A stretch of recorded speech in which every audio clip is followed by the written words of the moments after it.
when you buy dogs or when you send dogs to people, you must know if this dog is excellent in temperament or not.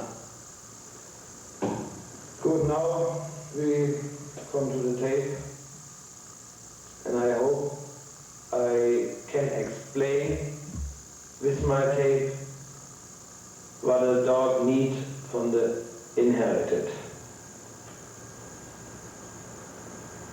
Stop. When you buy a puppy, you must test before the female. She must have a free temperament and a lot of play instinct. When the mother bloodlines not have the parts, you have a small chance to pick up a puppy from a litter what have an excellent play instinct, and this you need when you like a dog for training.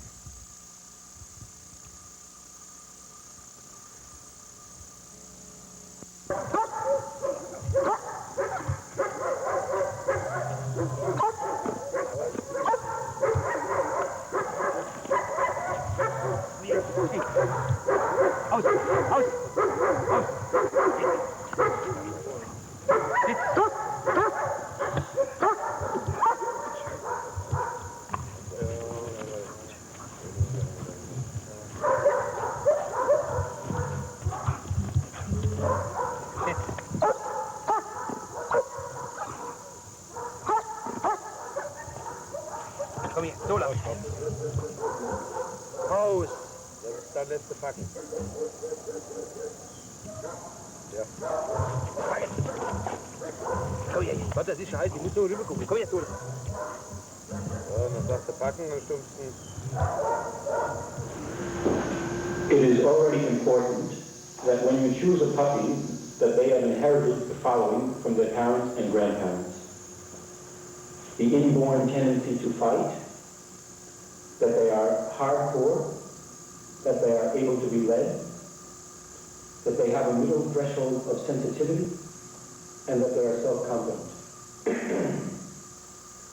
Fear and being over-aggressive can also be inherited.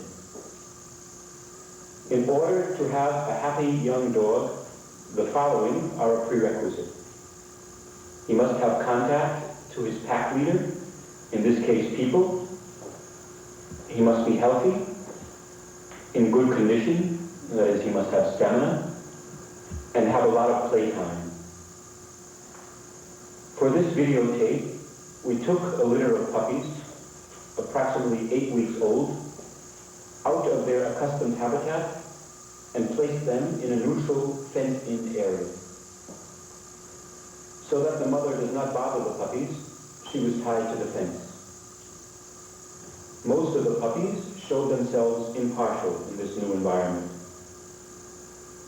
We then took the puppies, one at a time, and placed them in the fenced-in area, and the dog owner then tried to play with each individually over their inborn tendency to stalk prey. Prey, in this case, being a stick, a ball, a rag, etc.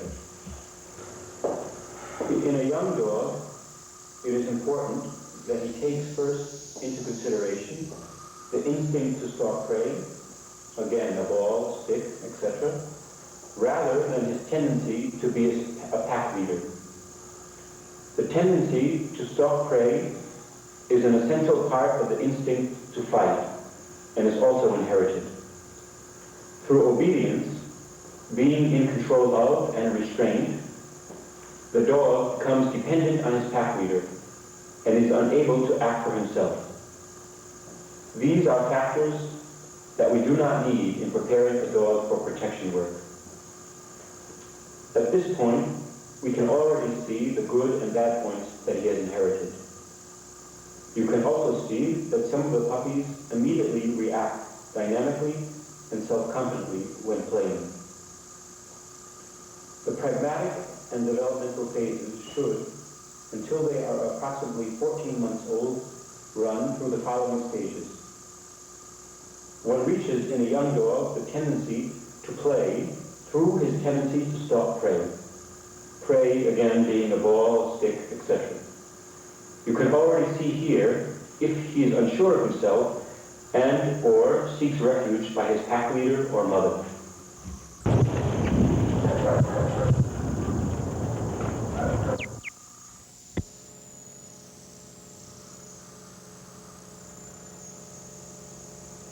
Now you can see by the puppies the difference from the inborn play instinct. I like a puppy when this puppy play in the first moment. I not like when you play and then you must wake up the puppy to play with the contact person. I like a puppy must have the play instinct, the natural play instinct. He must go in the first second. I show you later the puppy what I like to pick up from this litter.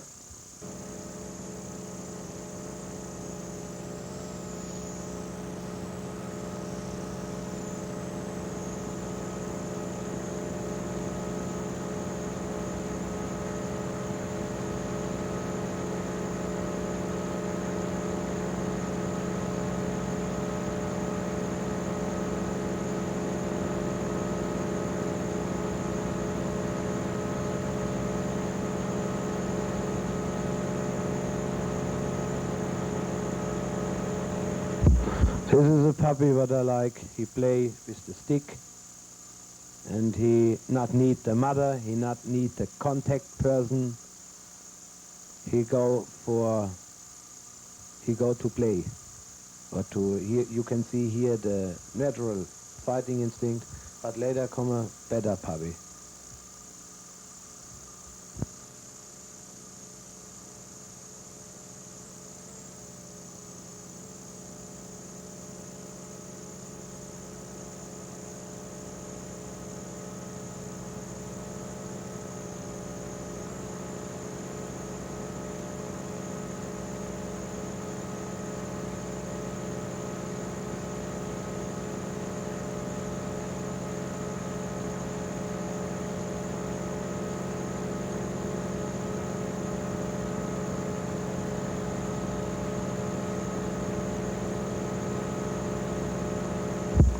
This puppy I pick up from this litter what you can see now.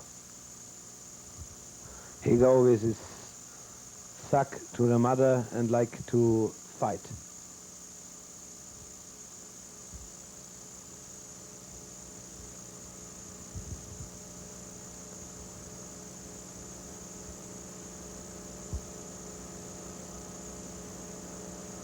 I like this fire from this puppy.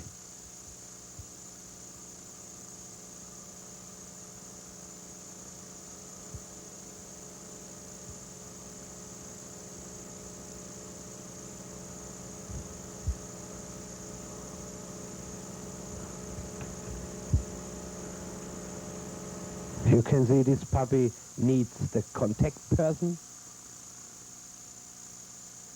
And now he go for his mother. For this puppy you need much more training, and I'm not sure if he have an excellent fighting instinct. All times he go to his mother or a contact person. Now you can see in the next moment he have a little afraid. Now this is the moment I not like. This is all to the puppies.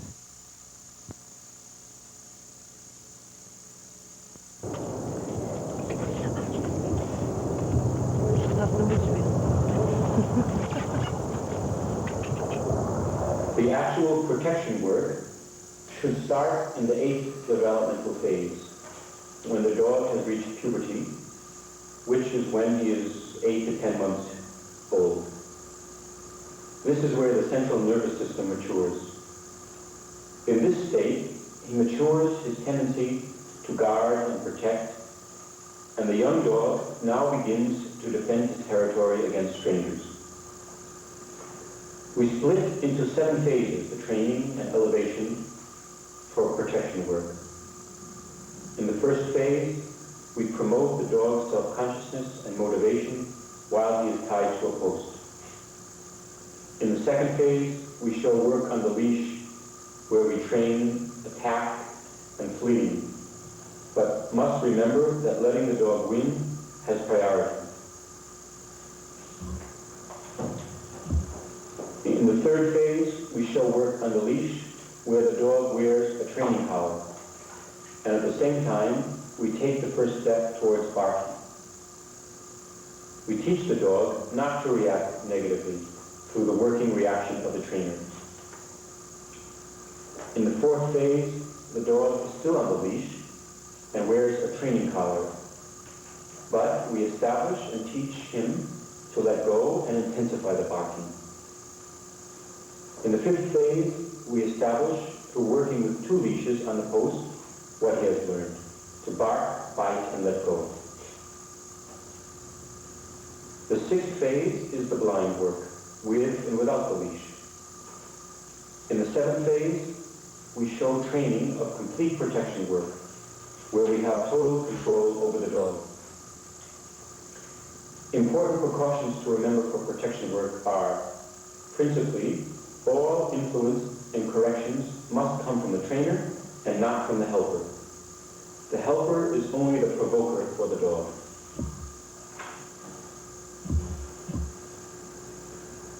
In protection work, the helper is governed by the dog and not the other way around.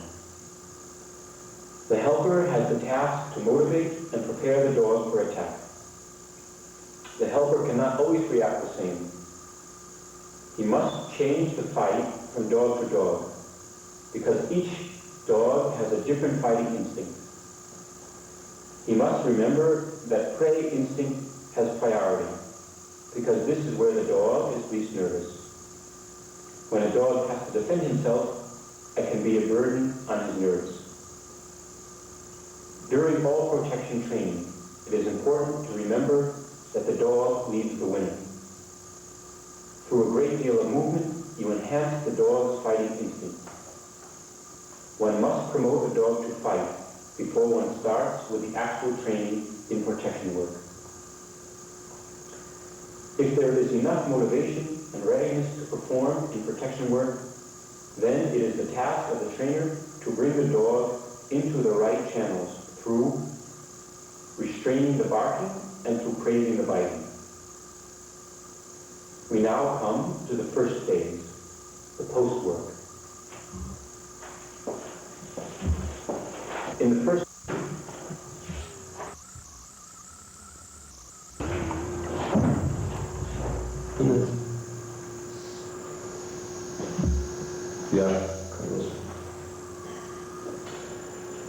In the first phase, the dog is tied to a post, and through movement from the helper, the dog's instinct to play is awakened.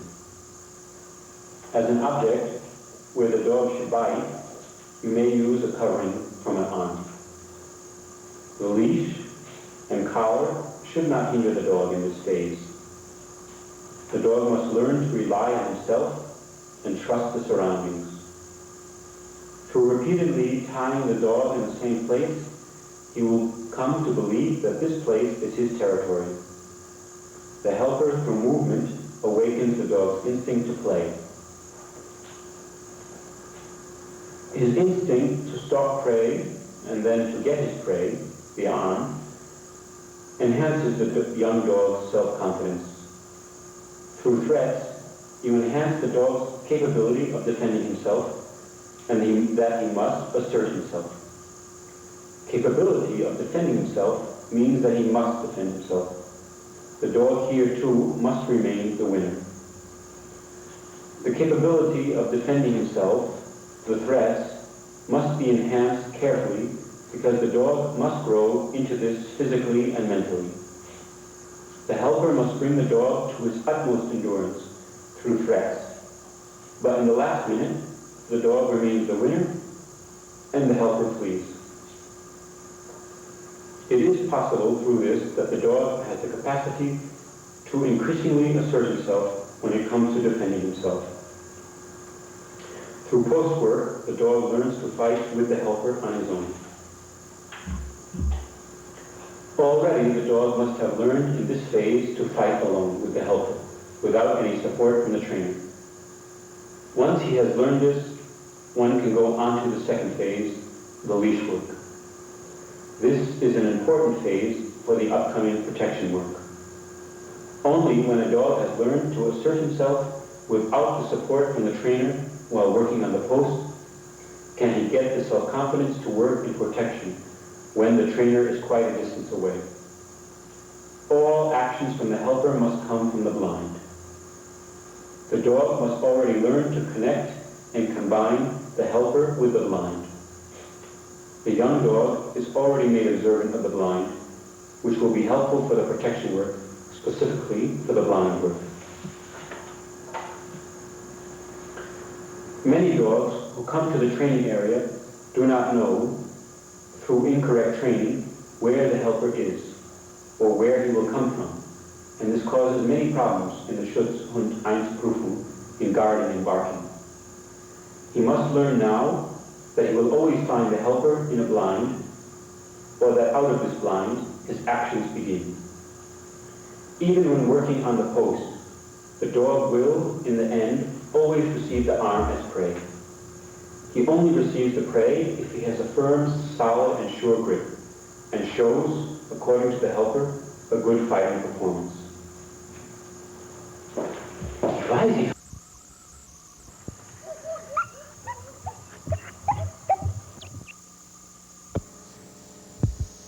Remember the puppy what I pick up from the litter? Das ist der puppy.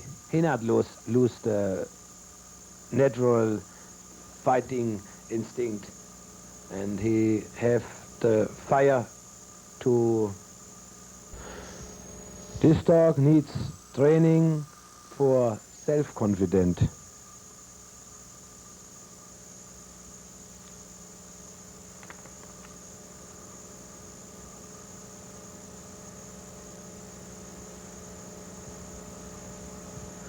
The helper must make him free with movement. The helper comes from the blind. Fleeing and movement build up the fighting instinct.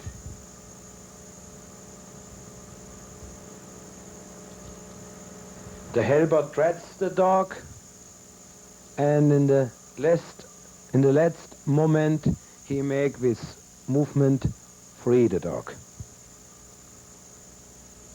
Important is you must flee in the last moment.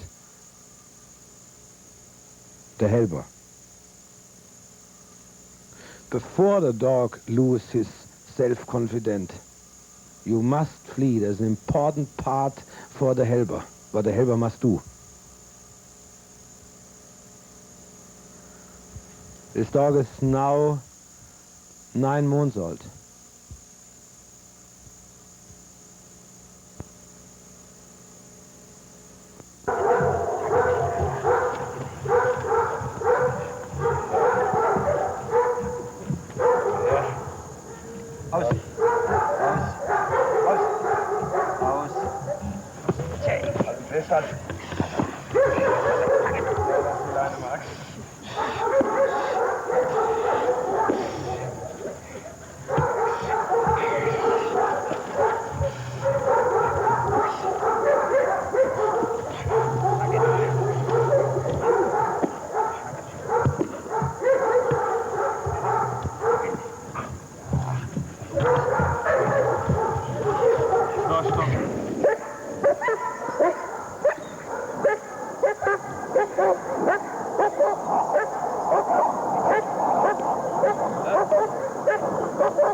This dog have a low threshold.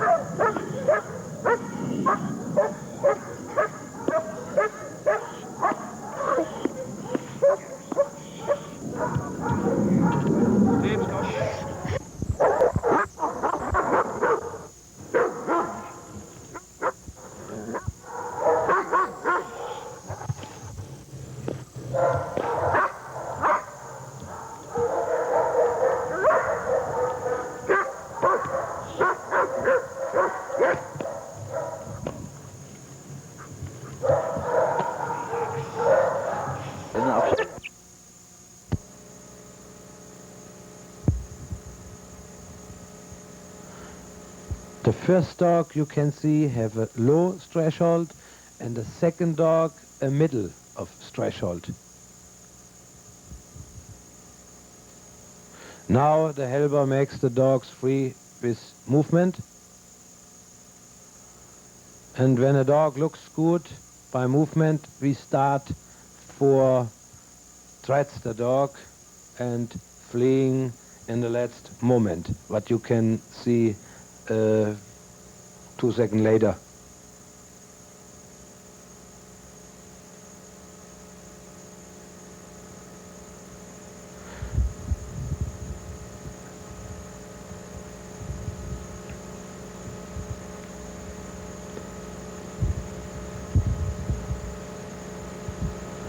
Now you looks, now that was the last, now you can see when the helper threats the dog and he must go in the last moment he flees.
When the dog have not so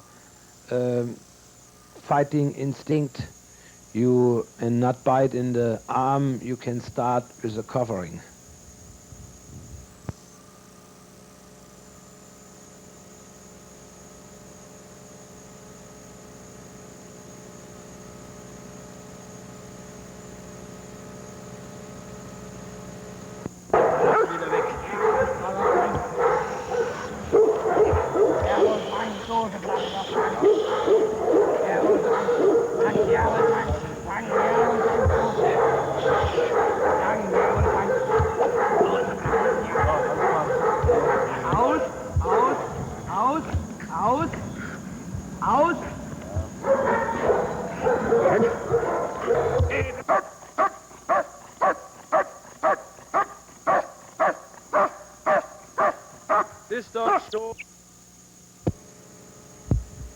This dog show an excellent self-confidence. A dog what is finishing the training must show this on the post. What this dog show now?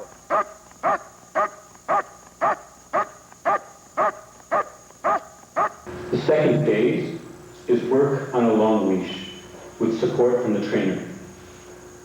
This also belongs to building up the dog. He also receives his prize as biting goal after fighting. The dog must be in a bodily position to hold his own weight in the arm. He will get the arm after he has shown that he has a strong and sure grip, and that he seeks to fight with the helper.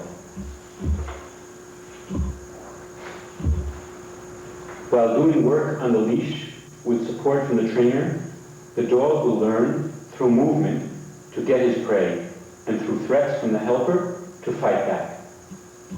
Motion and threats must be interchanged and decided individually for each dog. The first thing that the dog learns on the leash is that the helper flees. The dog fights, and that he then gets the arm from the helper. The dog also learns that the helper attacks, but in the end, the dog wins and remains the winner. The attacks from the helper burden the dog and enhance the dog's capability to defend himself. We must take into consideration that the dog has a lot of bodily contact with the helper during the fighting performance. Through the leash from the trainer and through the exact fixation from the helper, you warn that the dog does not bite into the arm uncontrolled, but at the right moment, the dog grips the middle of the arm, and also that the dog's line of sight is at the middle of the helper. Through the leash, the trainer also controls the dog's grip.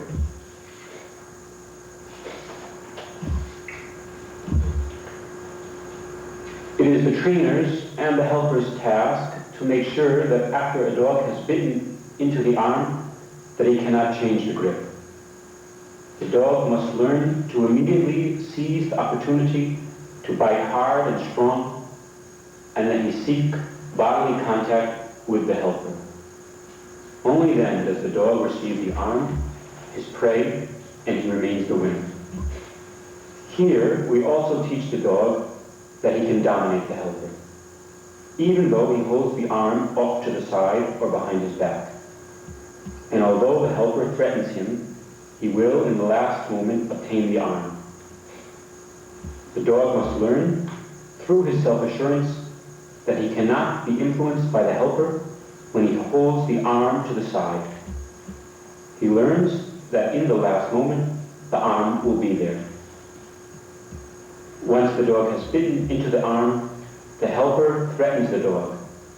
And if the dog counters these threats, the dog receives the arm, and again is the winner. In the second phase, the dog learns, as a result, that an attack comes out of the blind. In the first phase, the dog has learned to connect blind with the helper. The dog is brought onto the training area on a long leash, and the helper makes the dog aware of his presence. The work from the helper is of utmost importance when the dog has bitten into the arm. What happens in the arm of the helper is that he gives threats, lets the dog win, which is a constant giving and taking. In the arm of the helper, there must be constant life, movement, and he must give contrary reaction when he feels pressure from the dog. The helper must react to every shake or tight grip from the dog, and accordingly, he must confirm this by letting the dog win or giving him the arm. It is also important here to bring the dog to his utmost endurance, and then let him win, so that enhancement is possible. It is a big mistake to hit a young dog with a stick during the fight. I believe that you cannot accustom a dog to getting hit with a stick, and he does not become harder through this. A young dog learns only through this, that the helper can dominate him, and that it will come to an obedience conflict or a losing reaction. If the dog does not have the inborn hardness to accept a blow with a stick, you cannot teach him this. Very seldom will I hit a young dog with a stick. I will only try a blow with a stick on a dog that has been fully trained in order to see how he reacts. If the dog counters, he will either remain clean in the protection work or he will lose control. If he loses control, then I must work harder in the obedience phase for the protection. When a dog has a low threshold of sensation, the helper does not need to move as much and needs to be less aggressive in the fight as he would need to be with a dog who has a high threshold of sensation. That is, one who has a phlegmatic threshold and is hard to rouse. A dog with a high threshold of sensation needs the helper to show a lot of movement and aggression in the fight. The helper must always decide if he has a dog with a low, medium, or high threshold of sensation before him. Because when the dog first bites into the arm, he must decide whether in the fighting performance he must use more movement to demand and ask more from the dog, or if he must calm the dog down through less movement in the fighting performance.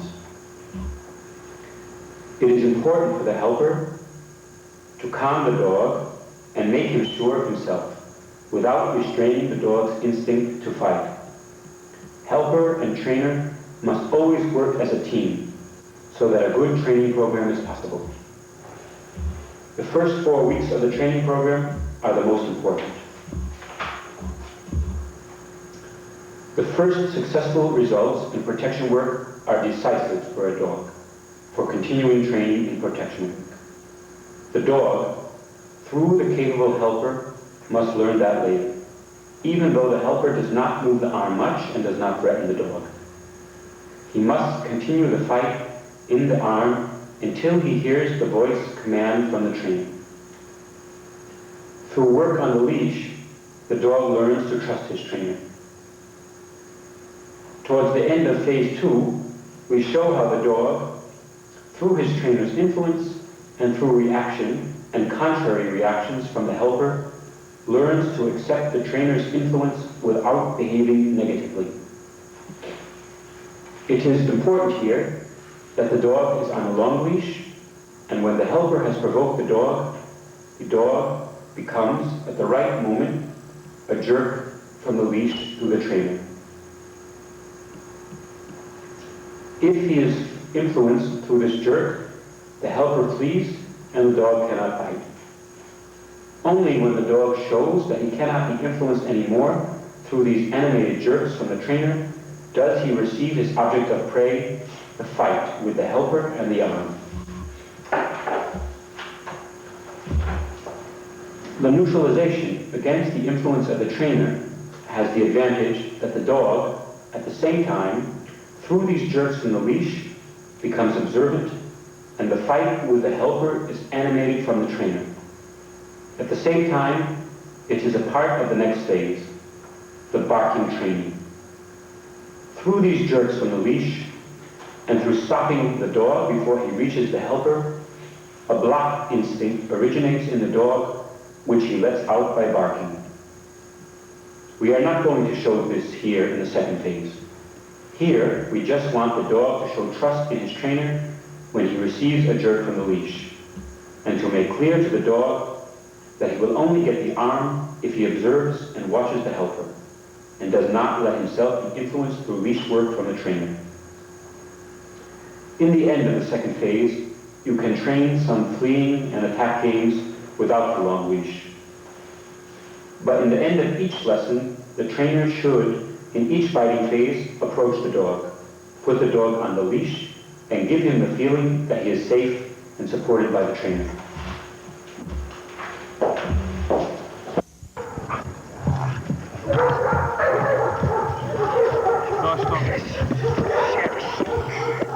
Das macht nichts.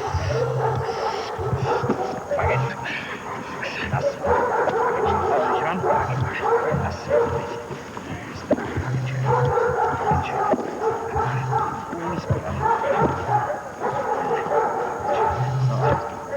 Raus. Und stopp. Nee, ist gut so. Now you can see the dogs what we trained before on the post. Now we train the dogs for the grip, and we start for Kirsch.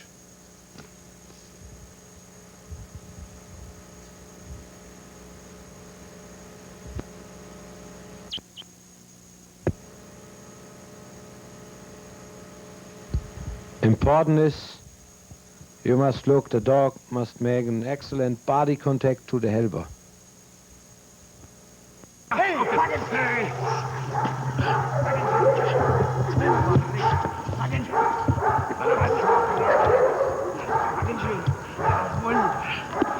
Rausnehmen, rausnehmen. Packen. Wohl. Stopp.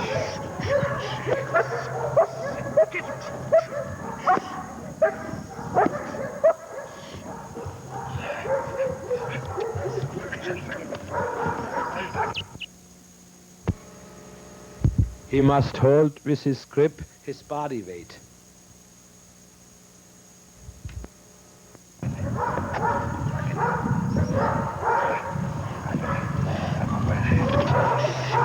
So, jetzt packen. Packen, packen.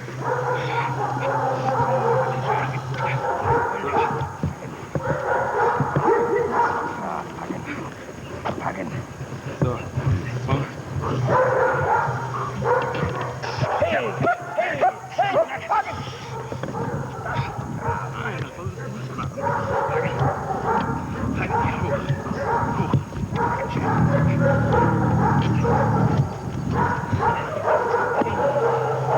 Fängst du an? Fertig. Hey! Hier! Ja, packen! Voll! So, rein. So,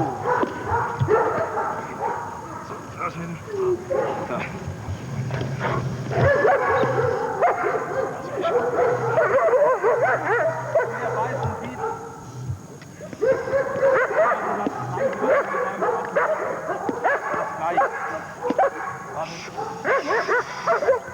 Einlaufen an, und dann wieder rüber.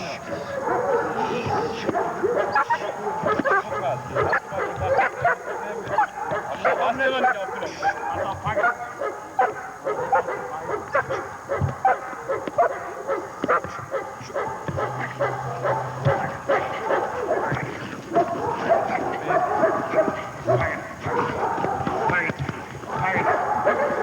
Packen hier, packen. Packen. So.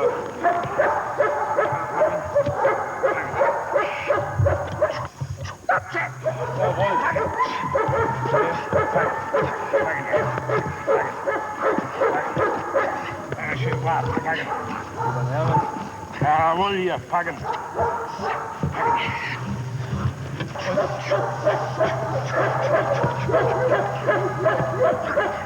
Jawohl. Packen, packen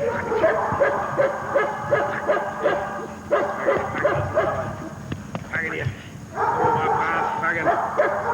Packen. So, Boden mal, nochmal.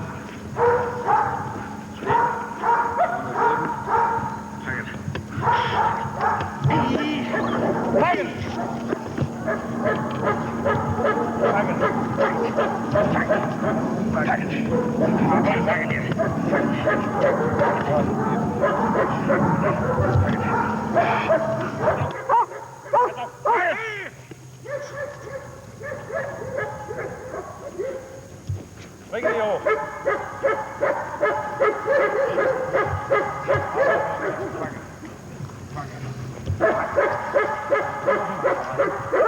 War die Leine.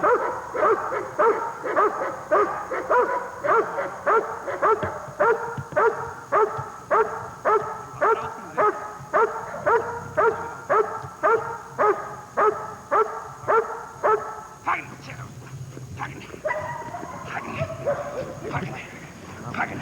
Du hast Police an den Hängen vor. Fertig. Fertig. Packen.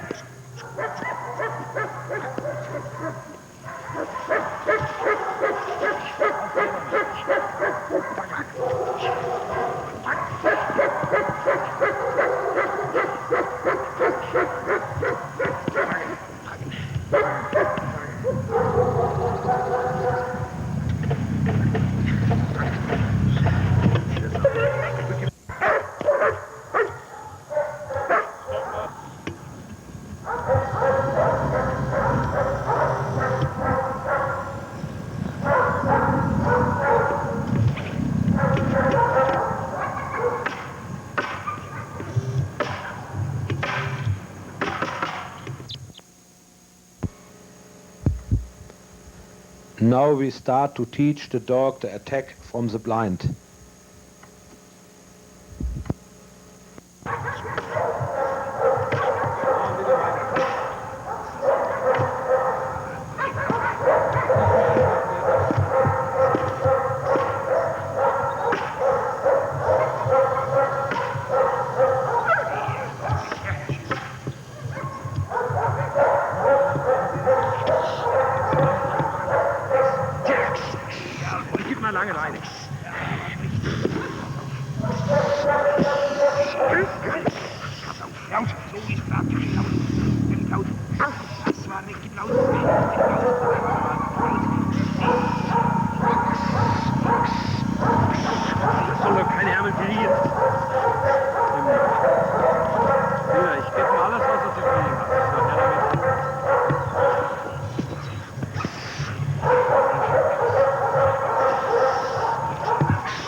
Laufen.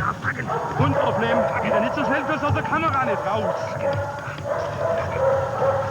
Her damit. Halten. Wieder, du darfst nicht aus der Kamera raus. Du musst hier den Bogen machen. Yes. Yes.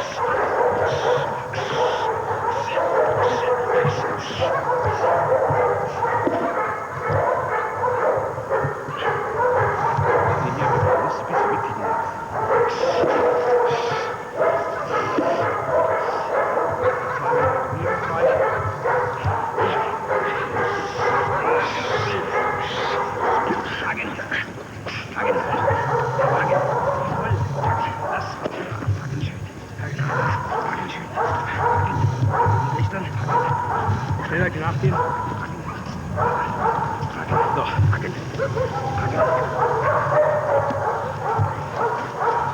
Stopp.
Hier oben.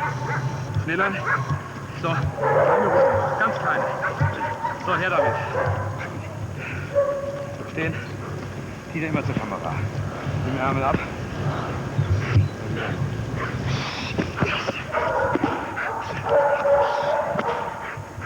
Nimm mal kurz. Anarbeiten. Yes.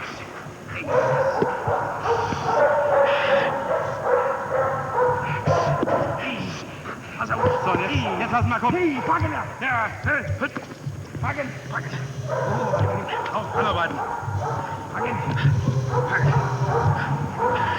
Voll! Packen! Das ist oben! Packen! Oben ist brav! Packen! Jawohl! Packen! Schneller nach mir gehen! Packen! Abpacken! Jawohl! So! Stopp!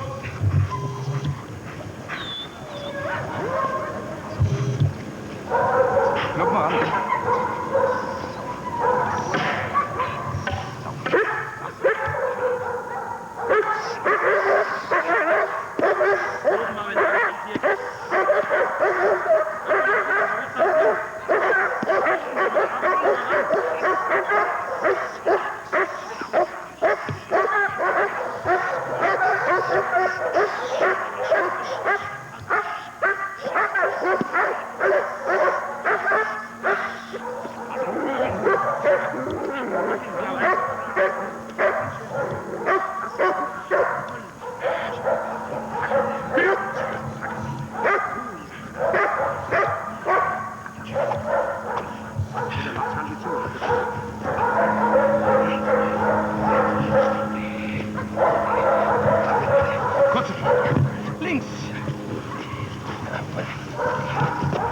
Wieder stoppen.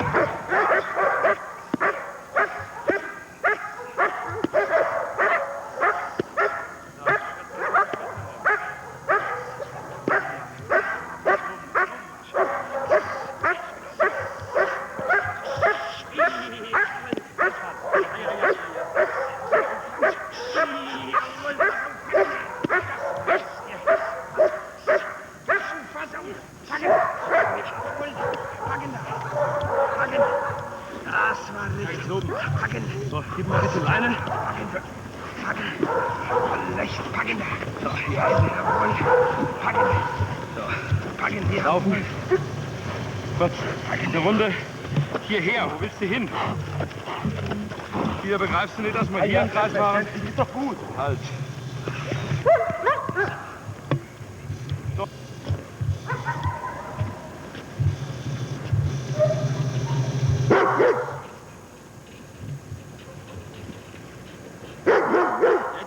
Was soll das hier?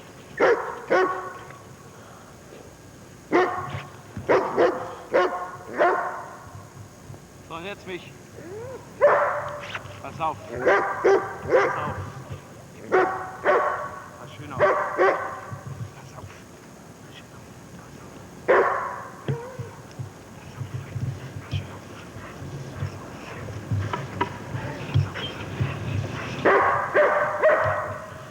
So, und raus.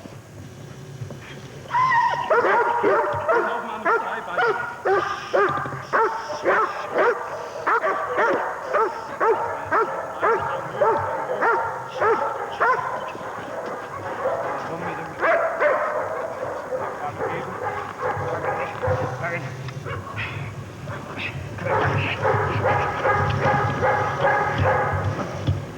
Aus!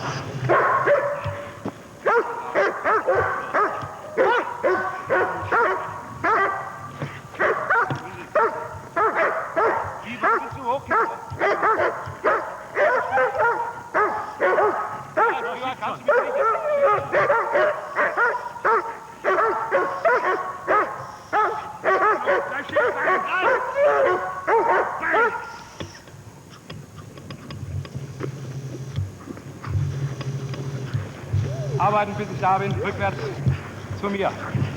Rückwärts zu mir. Da verdrängen nur. Also arbeiten. Rückwärts gehen. Packen. Jawohl, und dann nochmal verdrängen. Gut. So, bringt er rückwärts. Steuer geben. Ausgeschichten. Aus und stoppen. Noch einmal.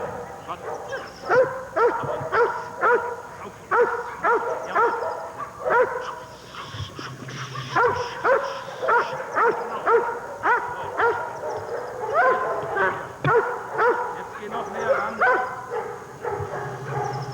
Hast du uns beide drauf? Ja.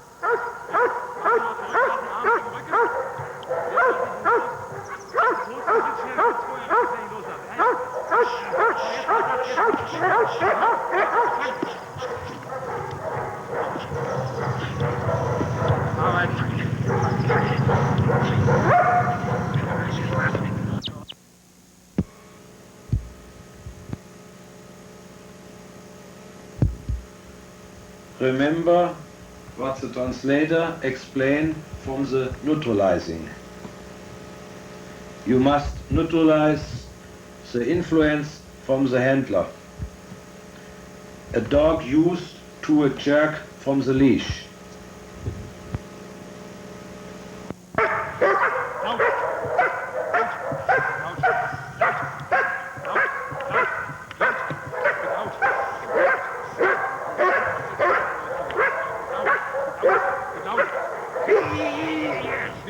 Wieder rein. Maus weg. Laut.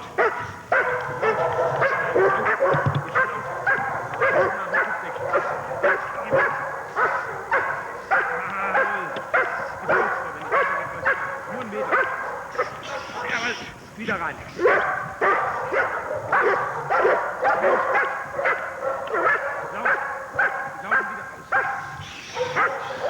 Und wieder rein.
Aus! Aus! Raus, pass auf. Pass schön auf. Das war brav aus. Aus, pass auf. Pass auf, pass auf. Leg um. Schön auf.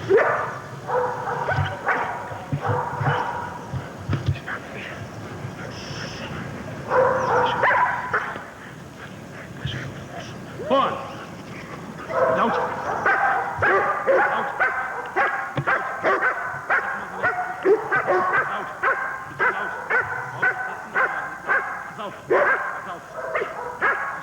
Aus! Pass auf, weglaufen! Und wieder rein. Laut. Schön laut. Laut. Schön laut. Laut. Laut.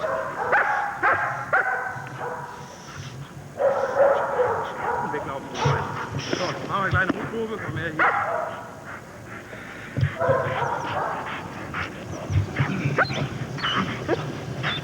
Von mir zum Dieter. Dieter, geht nur noch rein, ein bisschen rüber. Hier. Die lassen wir auch reinspringen. Hey! Schön auf hier. Fangen! Nicht in die Leine reinarbeiten. Komm mit dem. So, verbringen. Sollen wir ausheben, dass es mal halten muss. Und wiederholen nochmal. Stehen. Fangen.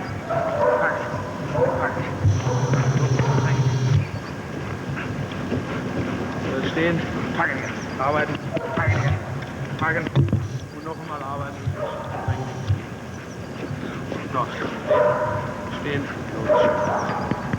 aus, aus, aus, Sitz. Ruhig, schön brav, pass auf. Das war brav. Aus, pass auf. Ruhig, schön brav, aus, pass auf. Pass auf. Pass schön auf, aus, pass auf. Bewegung, ohne Ball. Pass schön auf, aus. Aus. Pass auf. Pass schön auf. Now we start here for aus training, for aus and sit. Aus means let go. When a dog not watch the helper flees and the dog cannot bite. Hey, auch immer der Arm gucken. Frage, tja. Einholen.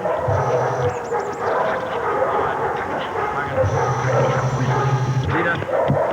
Fragen. Wieder verdrängen. So, wieder stehen. Fragen. Aus, Sitz!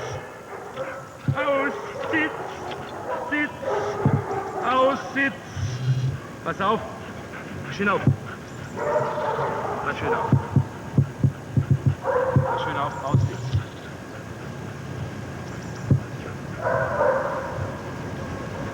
Aus, Sitz!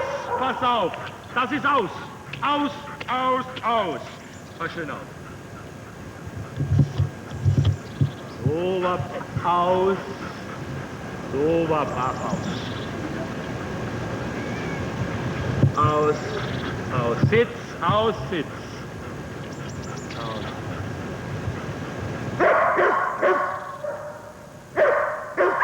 Aus. Aus. Ja. Packen. Jawohl, wir packen. Nicht runter, nicht runter. So, jetzt bist du oben.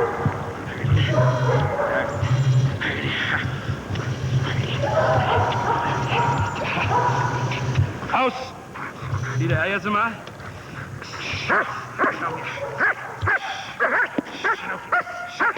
Zum Ärger. Aber trotzdem Ärger.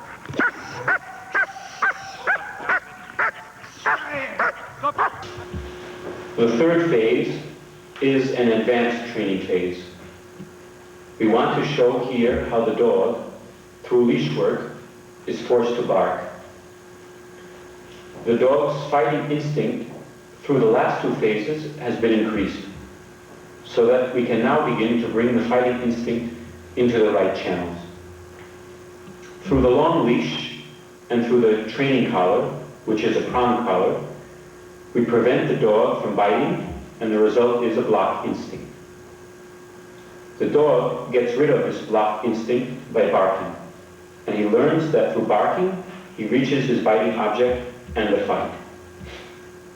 The trainer can, through his voice, transmit repose or aggression to the dog. The dog is stimulated through the trainer. The long leash is the extended arm of the trainer. In the fourth phase, the dog learns the voice command aus, or let go. A prerequisite for this lesson is that the dog can already master the voice command sit. The dog should have already heard the voice command aus, or let go, through play, or when taking away his object of prey. The voice command aus, or let go, should not be unfamiliar to the dog. In the training for the aus lesson, the dog is also on a long leash and wearing a training collar. The dog shows what he has learned, barking on the long leash. The barking is confirmed through bite.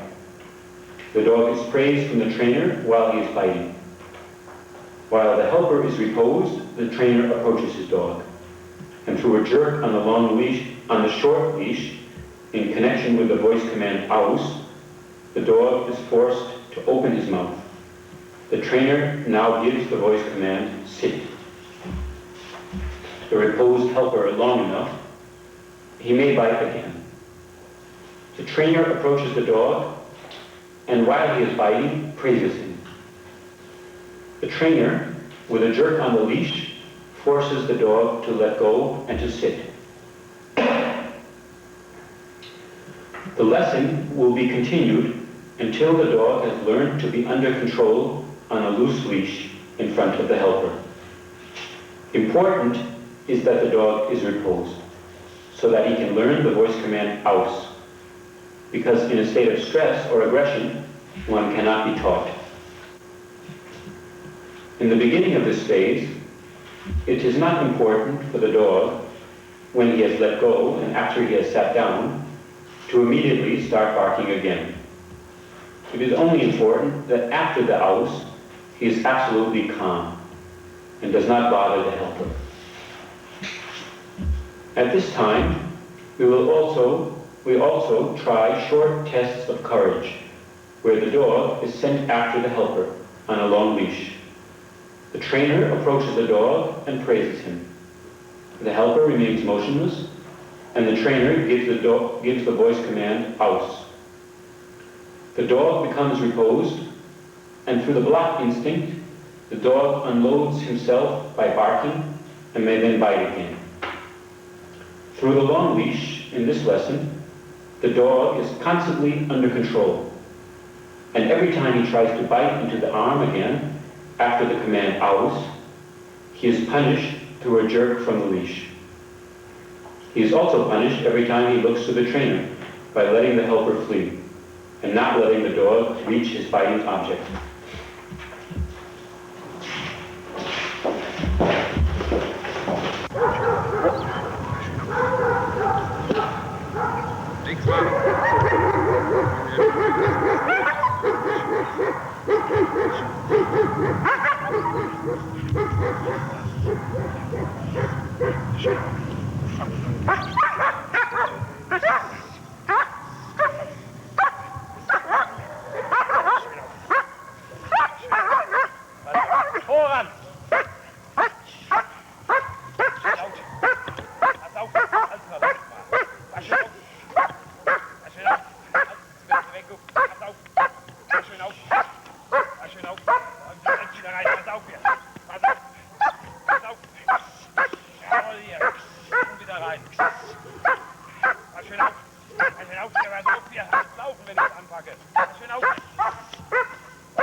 auf, als weglaufen.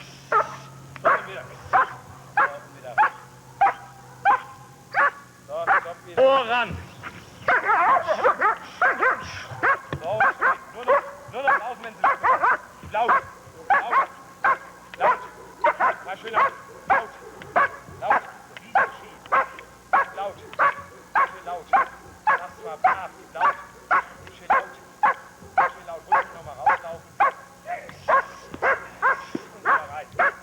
Schön laut. Schön laut. Pass auf. Jawohl. Pass auf. Pass auf. So, schön brav. Schön laut. Weiter.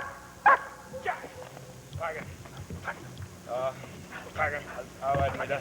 Packen hier. Packen. Packen. Oh, ich schön brav. Packen. Ärmel geben. Überrücken. Packen hier. Packen. Schön laut. Schön laut. Schön laut. Jetzt arbeiten wir ran. Laut. Jetzt nach mir. Gut, Leute. Schön laut. Schön laut. Schön laut. Pass auf. Also ich pack's jetzt nicht.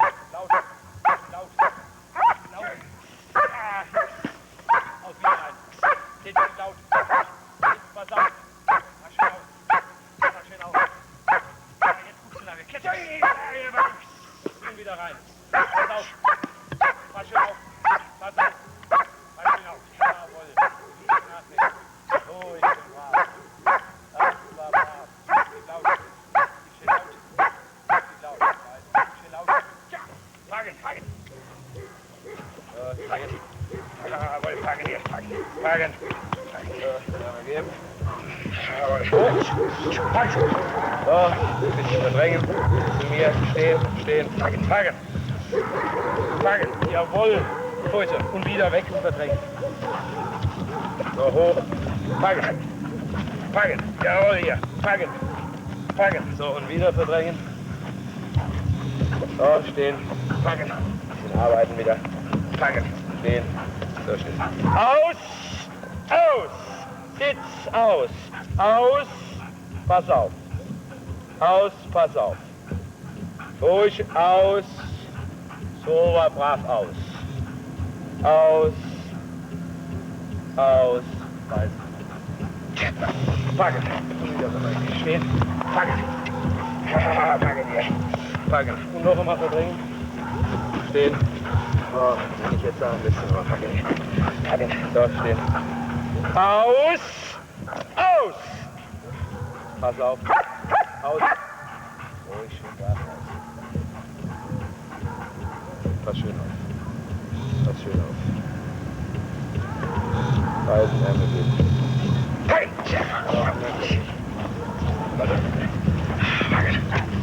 Aus! Auf hier. So. Kleine Mutprobe, stopp. Auf hier. Her, fallen!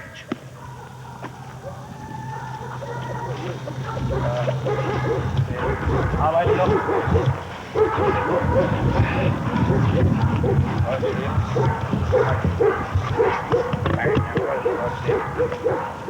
Aus! Aus! Aus! Aus! Aus! So war brav.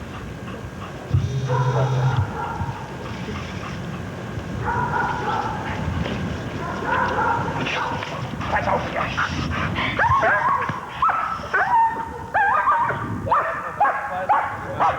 Genau. Fangen!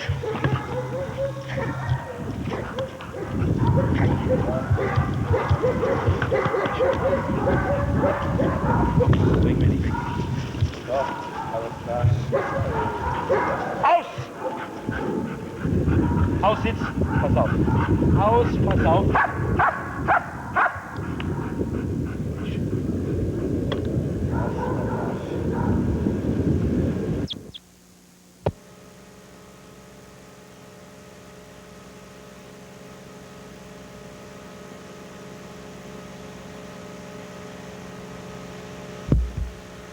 This dog have Schutz und won. He lose all times points on the blinds because he bite on the blinds and was not clean. This dog looks when the handler give him jerks with the leash, he looks back. Now we must go back for this dog for neutralizing. This dog not know what the jerks from the leash means. Now we give him jerks, and when he looks back, the helper flees.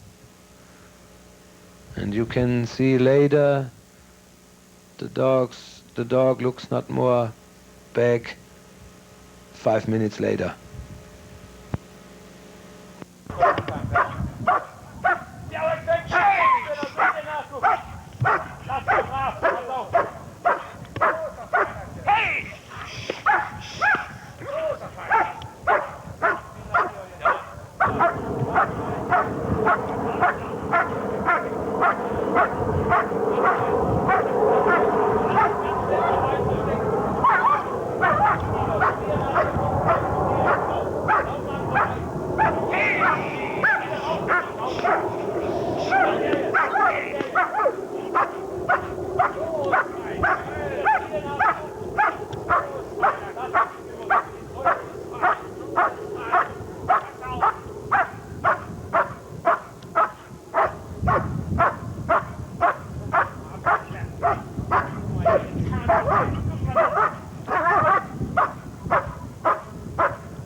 If the dog does not immediately react to the voice command aus by letting go, or if he tries to bite again, or if he pushes, it will result in punishment, even though the dog remains clean during the approach of the trainer.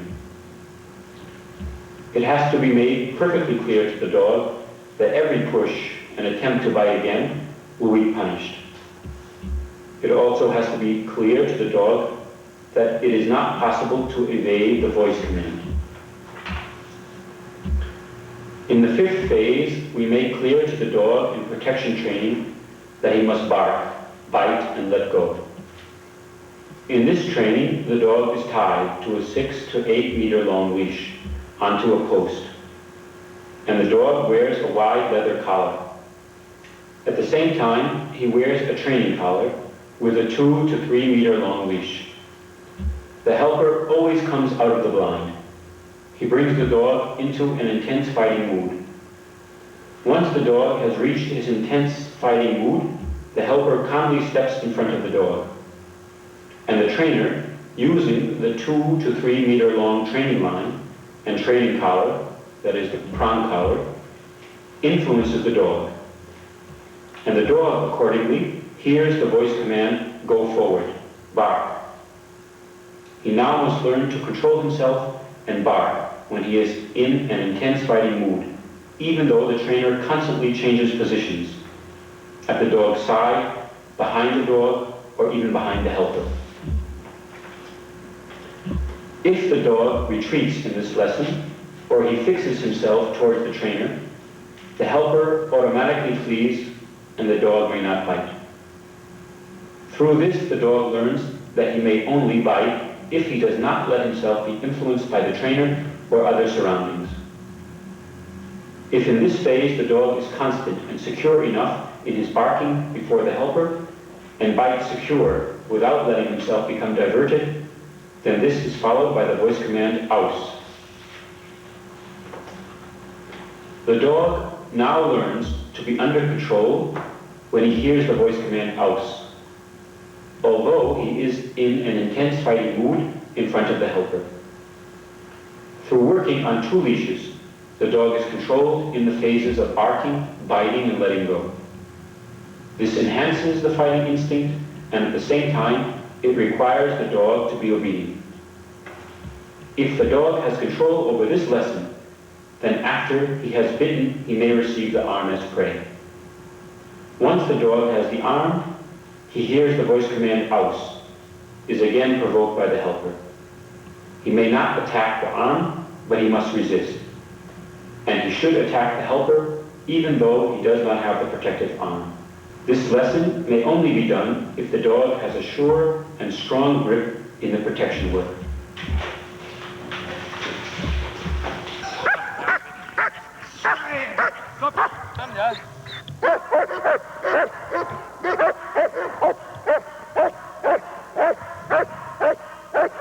Zu mir schwenken. Ganz langsam zu mir schwenken. Ja, genau, mit.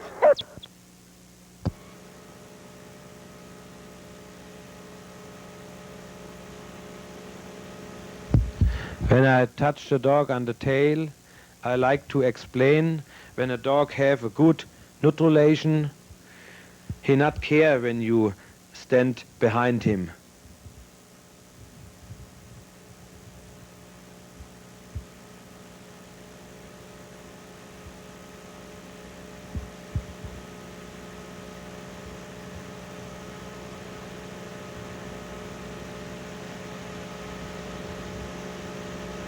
This is the training what I want. I want the dog not watch the helper because he have afraid for the helper or the helper helps the dog to watch him.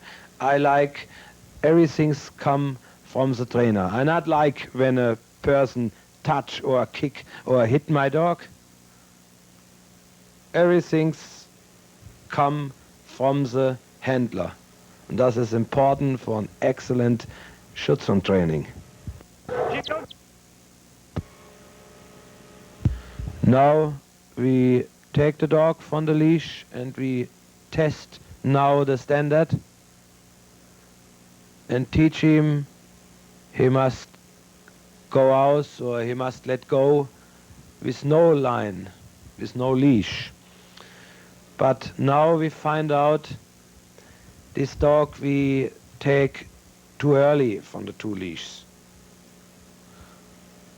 This dog must go back for the two leash work for training, what we show later.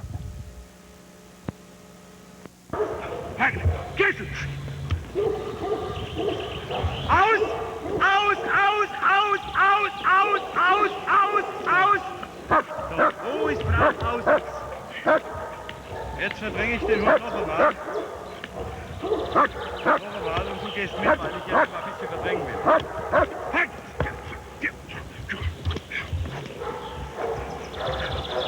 Aus!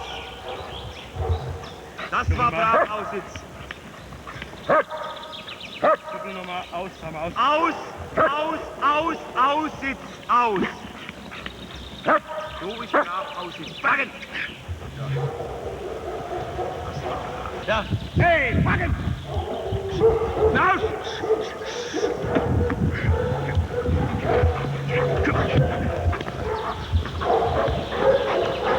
Aus! Aus, aus, sitz, sitz, so. Sitz!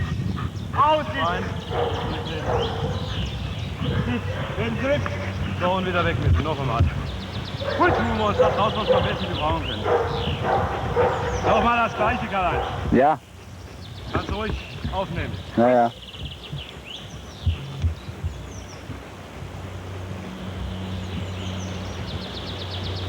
So.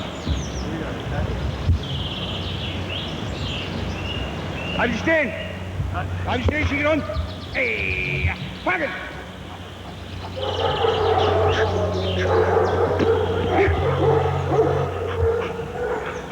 Aus!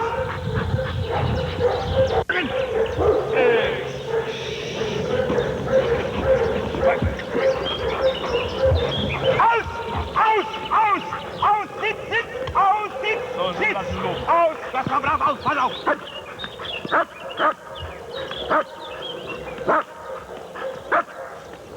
Das war brav! Packen! schön.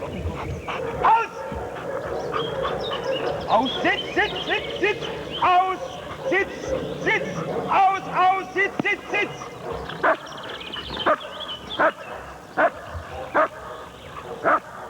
Stehen bleiben.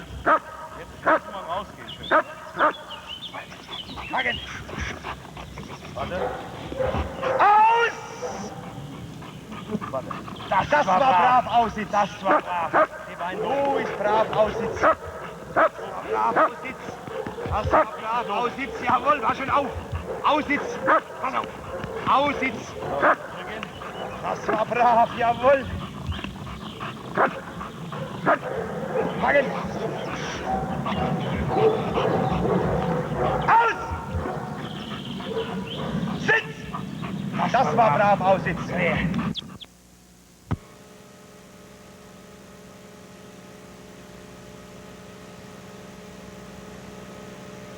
This dog was not ready to train without the leash. We go back for the two-line work.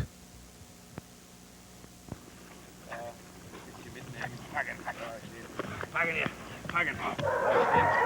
Aus, pass auf. Pass auf.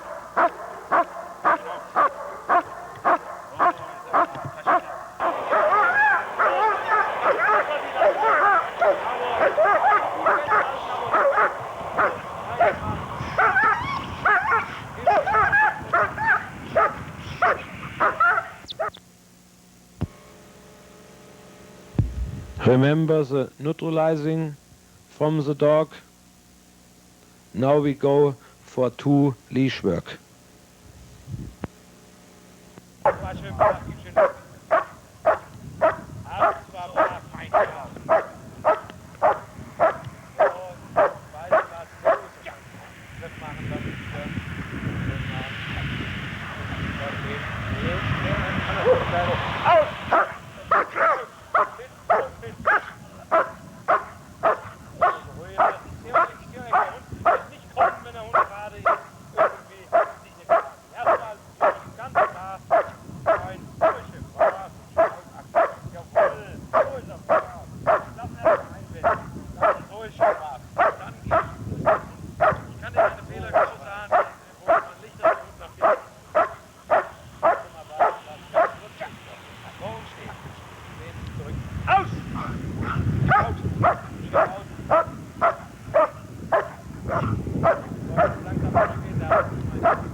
So, jetzt langsam rankommen. Vor, laut. Schön laut. Das war brav. Das war schön brav. Jawohl. Laut. Laut. So, lass mal mal. Laut. Ja, fang. Also Flucht, die Flucht. Fang. Und wieder stehen lassen. Aus! Aus!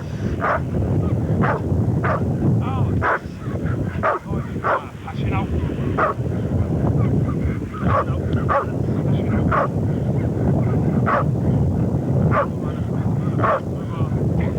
Jawohl, Flagge. Aus! Aus! Aus! Das war schön brav. Das war schön brav. Das war schön brav.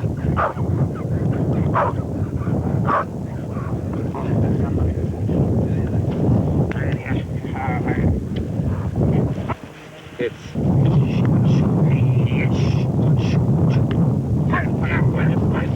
So, stehen, alles so, stehen.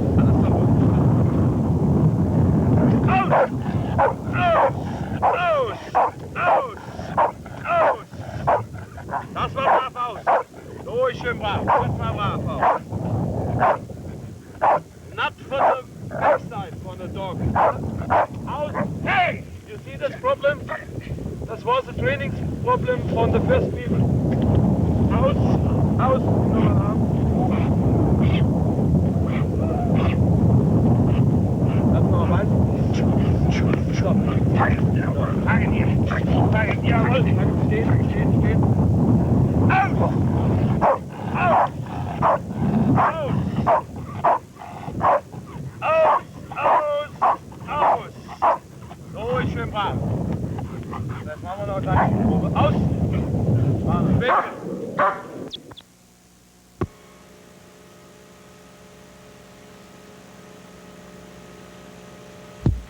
Das Patrol von Mühlenbruch, the perfect dog of to leash work.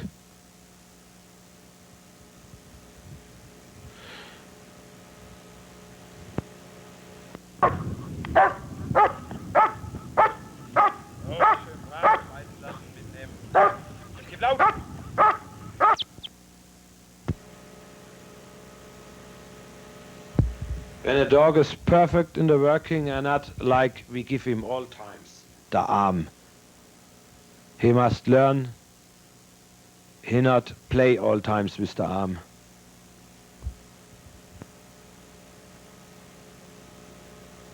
So, Rainer, hol mal einen Ärmelweg hier. Gib wieder rückwärts den Ärmel. Bisschen so, dass er weggehen kann. Hier, jawohl.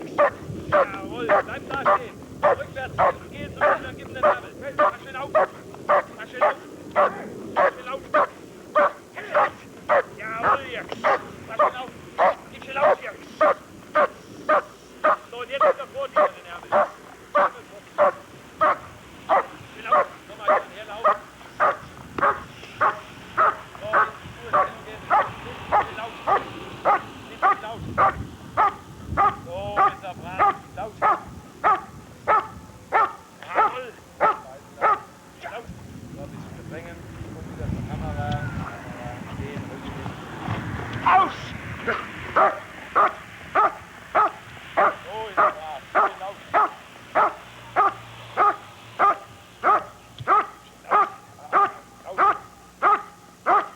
In the sixth phase, the dog learns blind work.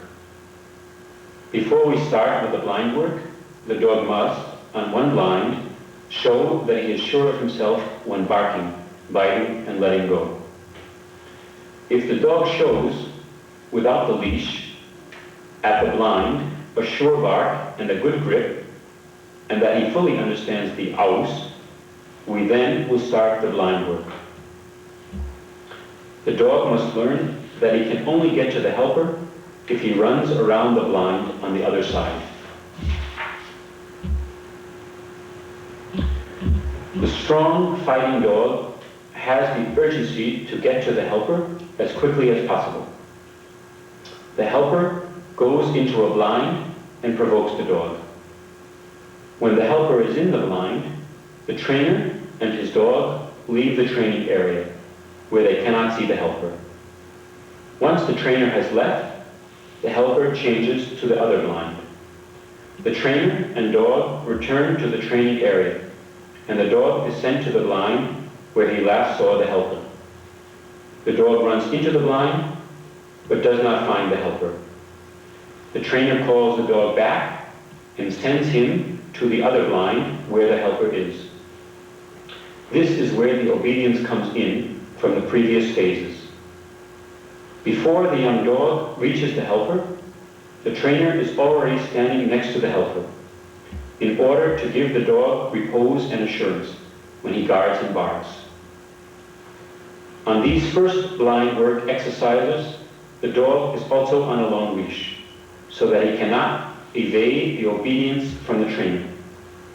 It can bring a dog to a conflict because of the obedience reaction that he first must run around an empty blind before reaching the helper. Because of this, the trainer should always be by the helper to make sure that the dog remains correct to the helper.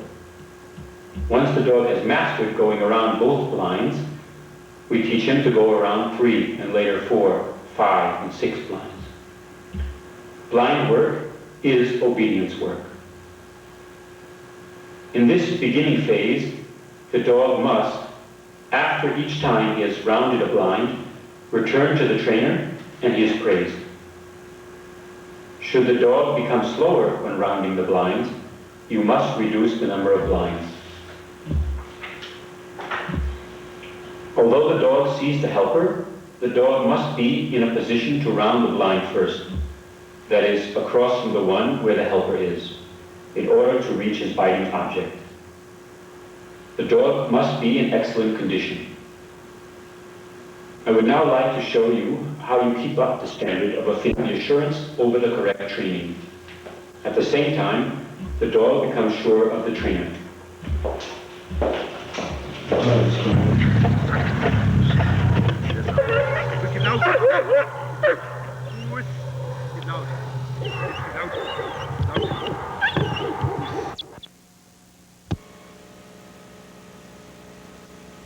Before I start with the dog for blind work, a dog must be perfect in barking on the blind.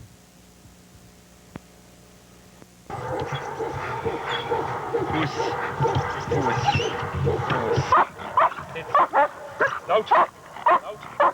Schön laut! Laut! Voran! Das war brav, schön laut. So ist er brav.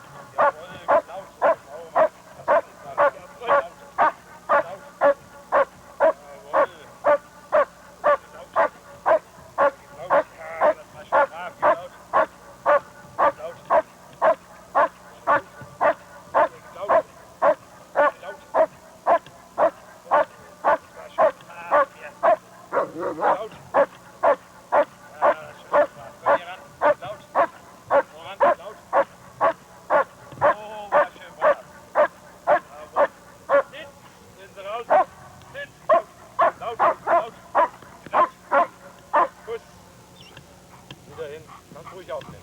Laut. Jawohl.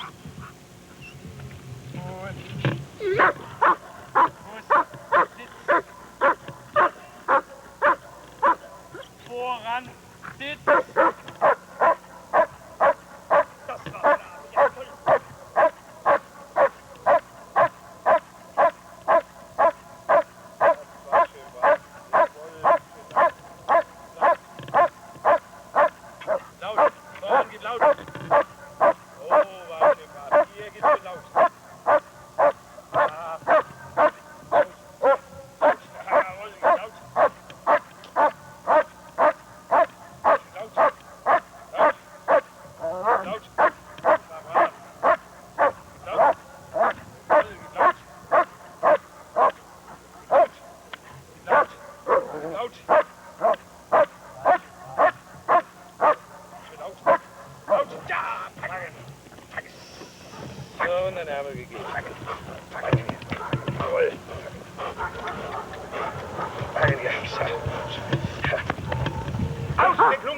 Ja, nicht immer so stecken. Immer da unten. Pass auf.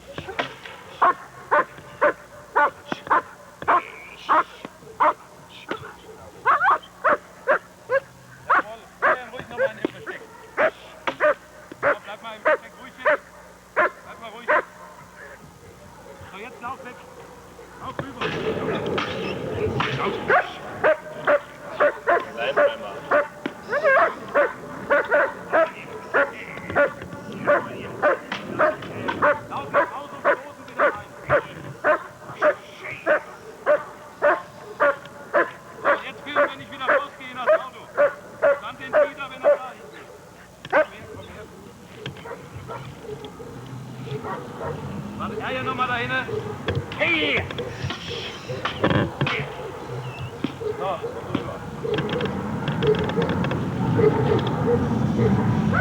Wieder mitfilmen. Erst mal ins Versteck. So, wenn ich jetzt reinkomme. Schön auf.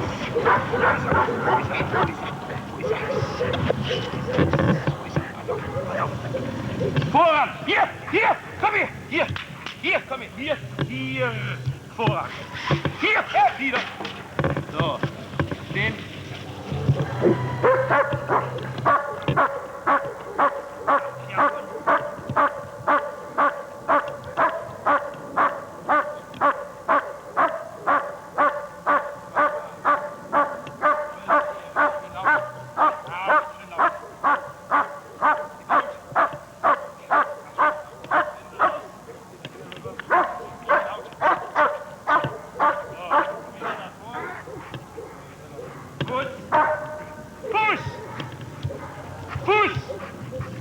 noch mich jetzt, gell? Fuß, Fuß, Fuß, Fuß. Voran. Hier. Komm her. Hier. Komm her. Hier. Hier. Voran. Hier. Voran.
rein und mach also mal Theater. Also, mach Theater mit dem Arsch. Hier. Voran! Voran! Das müssen wir rausschneiden. Hier! Voran! Sitz! Sitz! Gib schön laut. Stopp! Voran! Voran! Hier! Voran! Sitz!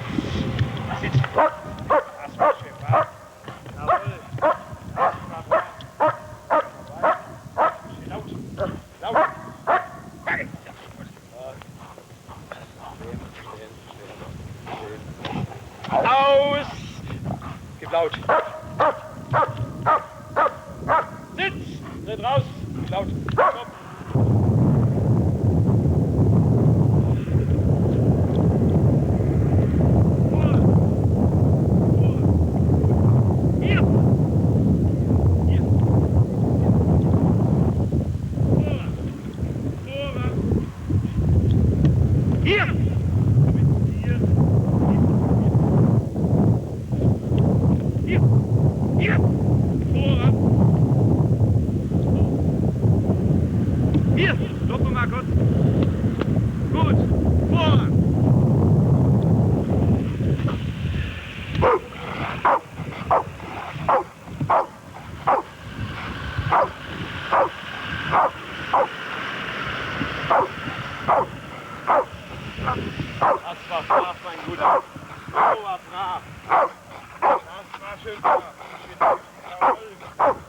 Das war wahr. Schön laut! Laut!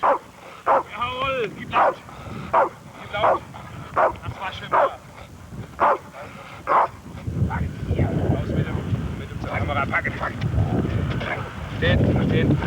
Aus! Gib laut!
Sitz!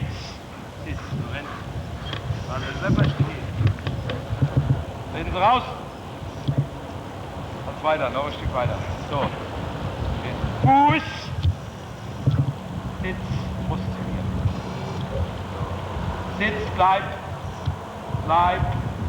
Schön sitzen. Bleib sitzen. Bleib. Fuß! Fuß! Fuß! Nochmal wieder zeigen. Sitz, bleib. Bleib. Bleib schön. Bleib schön. Fuß! Fuß! Komm mal her für die Kamera. So. Fuß! Arm hoch. Platz! Pass auf.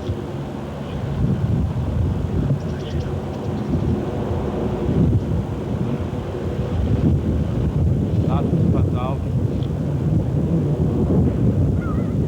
Platz, pass auf. Pass auf.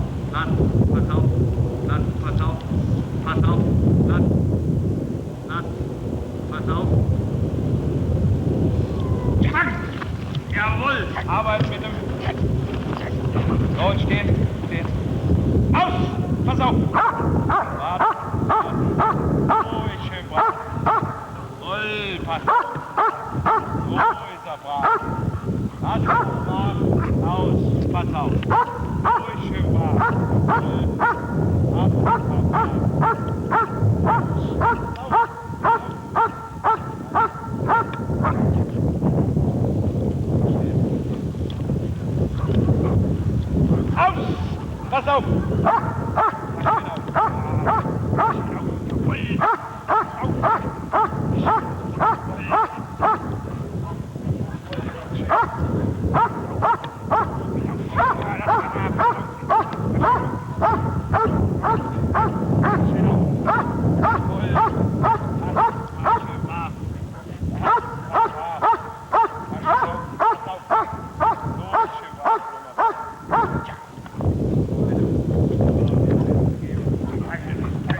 ganzen Schutzsystemen heute auf. Aus! So. Sitz! Jetzt hier. Voran. Rad hoch und da in der Mitte gibt's Übergeber. Wieder weiter links. Fuß! Fuß! Sitz! Halt. Fuß! Sitz! Fuß!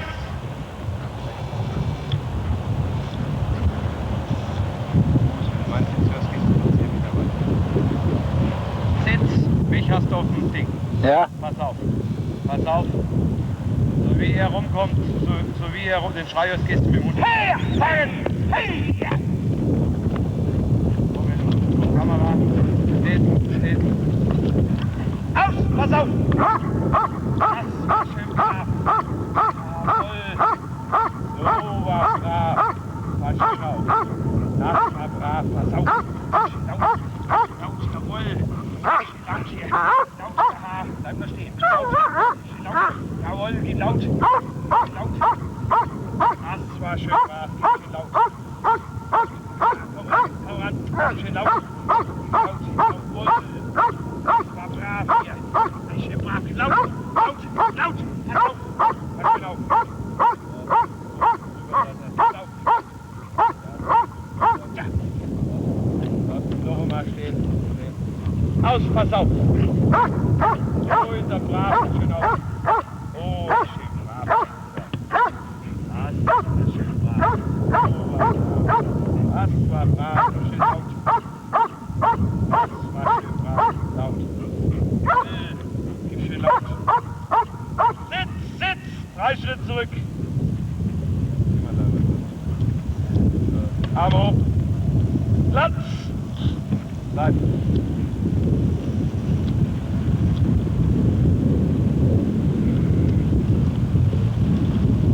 Platz. Sitz. Oh, was brav. Fuß. Oh, ich. So. Geh du darüber. Ich geh darüber zu. Nee, wir müssen schräg weg machen. So, marsch. Fuß. Pass auf. Pass auf. Halt. Sitz. So, jetzt stopp.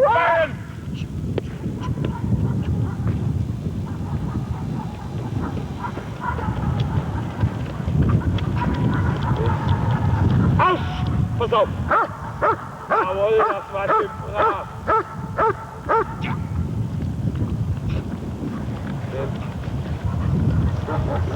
Aus! Pass auf! War schön auf. So ist er brav. Pass auf. Lass mich immer gucken. Pass schön auf. Jawohl.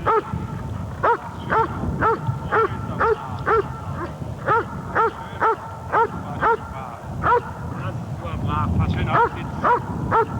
Sitz. Pass auf. Das war schön brav. Das war brav. Gib schön auf. Das war schön brav. Das war brav.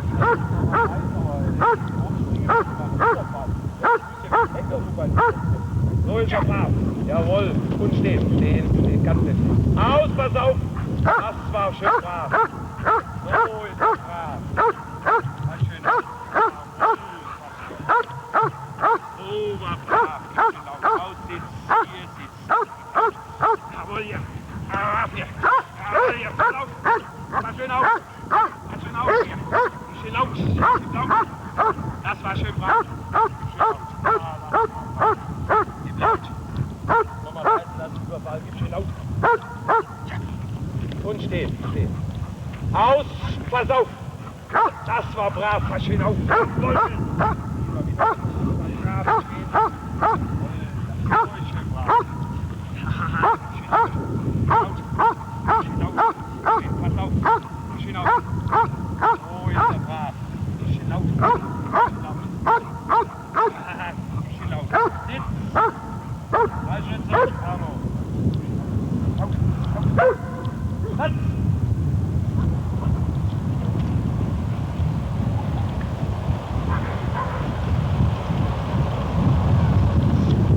Sitz.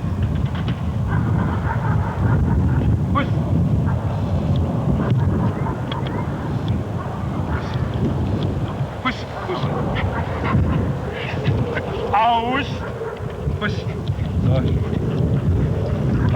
Sitz. Schön brav. So, das nimmst du auch nochmal auf. Machen wir nochmal verrückt. So, ja, hier nochmal. Hey!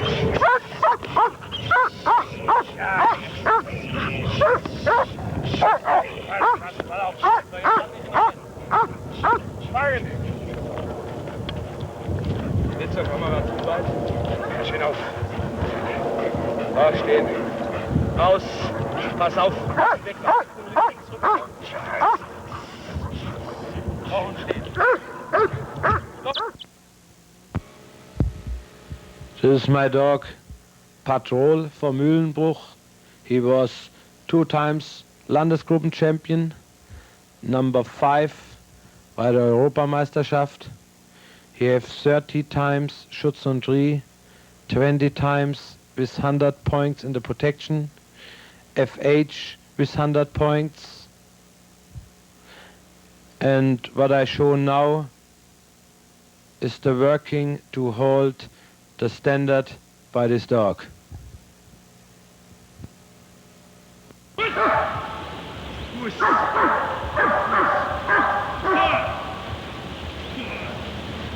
Hier! Hier! Hier!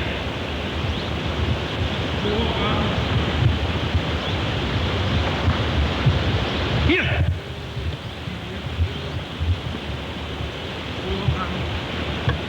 Hier! Hier! Voran!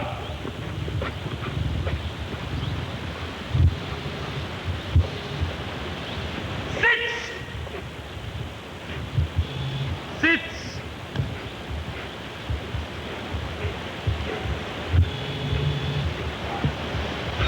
Sitz! Sitz! Bleib Sitz!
Raus!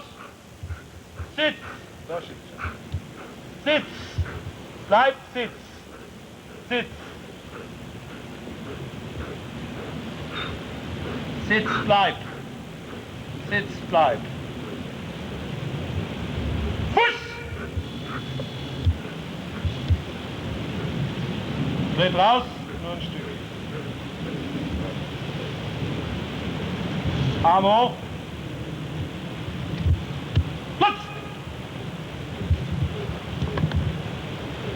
Platz bleibt. So war schön brav. Platz. Platz. Platz. So war schön brav. Platz, pass auf. Kurz rüber zu mir.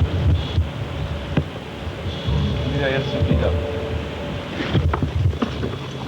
Ja, das war verkehrt. Dieter haut ab. Aus! Warte, Dieter, stopp. hast du die da nicht gekriegt, gell? Doch. Vorhand!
Ab und zu mal zu mir, ab und zu mal zum Dieter. Dieter bleibt alles in meiner Nähe. Geh mal so 2 Meter als neben mir. Geh ich rechts um, gehst du mit. Fuß! Hier mit Fuß! Alles hinterher. Fuß! Sitz! Sitz! Geh weiter.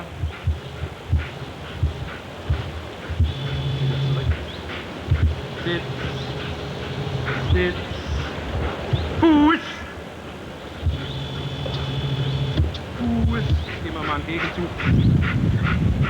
Fuß! Fuß! Fuß! So, jetzt geh vor. Sitz! Machen wir keinen Fuß. Geh mal vor. Ja, wo markieren wir hier mal vor.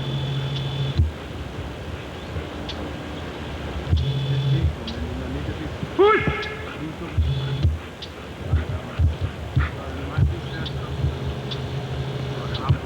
Gehst aber noch ein Stück weiter. Sitz!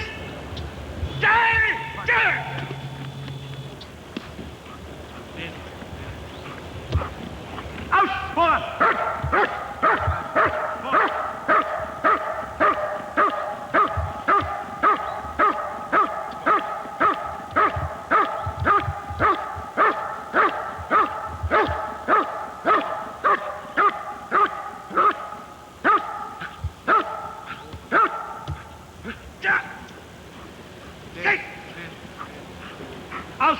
Vor! Sitz!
Wieder bis dahin gehen, ich gehe weiter, du gehst 2 Schritte weiter. Fuß!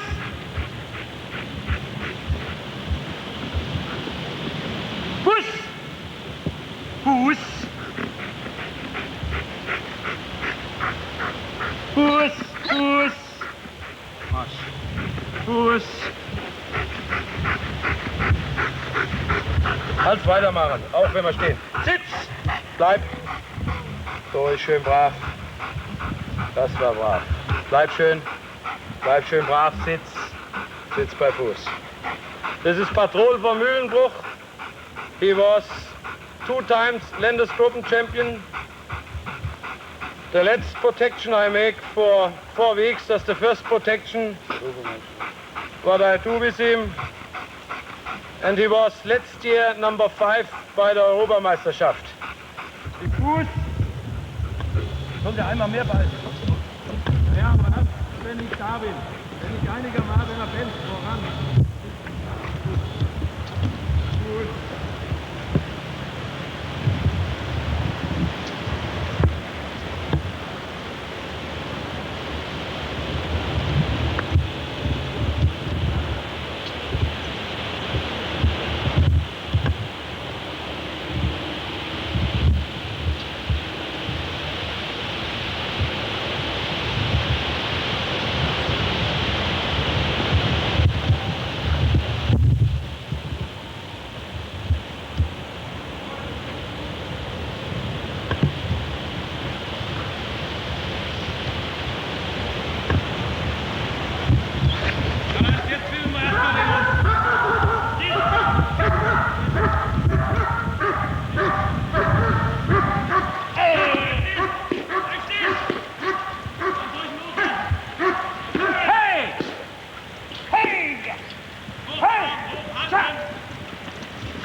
Stehen.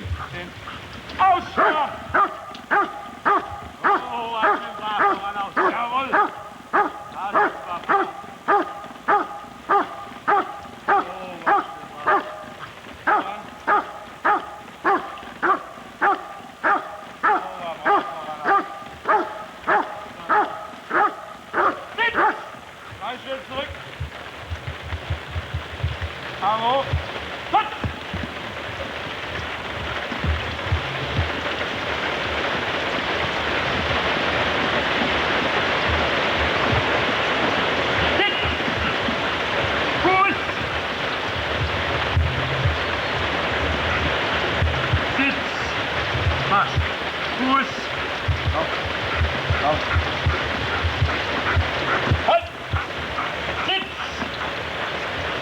So, stopp.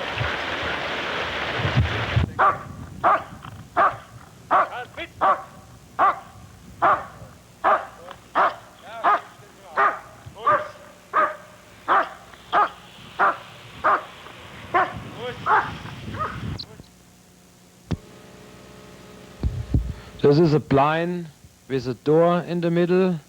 Many young dogs looks back to the handler because the handler come all times from the backside, and I want the dog watch in the blind, and I fix the blind with the door in the middle and the handler come from the inside.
Now we show a conflict dog. This dog is a Schutzentree dog, and the people not neutralize the dog. And you can see when they have a little jerk with the leash, the dog forgot to fight and go back to his handler. When you have a dog like this, you must go back with the dog to the post walk and make him stronger and used him to understand.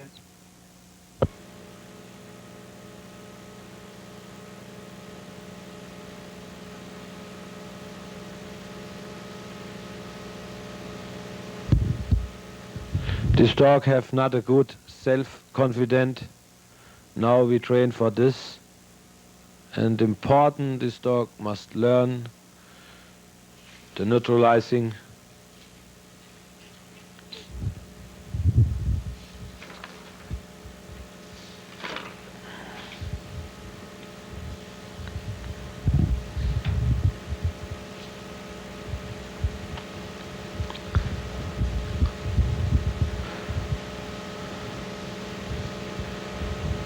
This dog must learn to fight with the helper.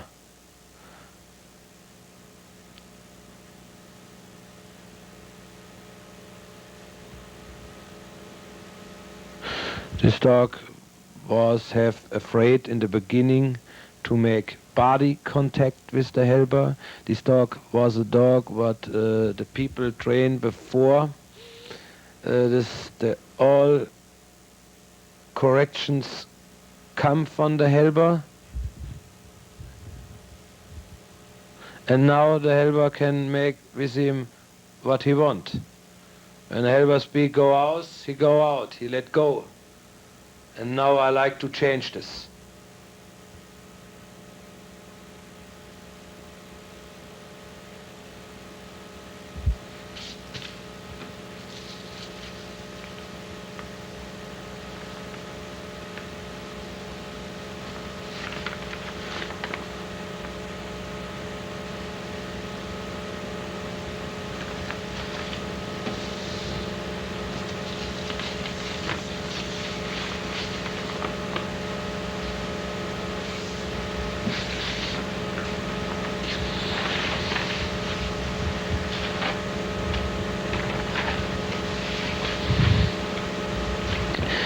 In the beginning, we start for neutralizing and for teach the dog to not have afraid for jerks. We take the dog on a leather collar and on a leather line on the post. And now is important, you can see, now we teach him the body contact. I like this dog not go with the leg before on the body from the helper. The body contact is an important part for a good fight. This dog have afraid before, he'll take the leg back because he respected the helper too much before.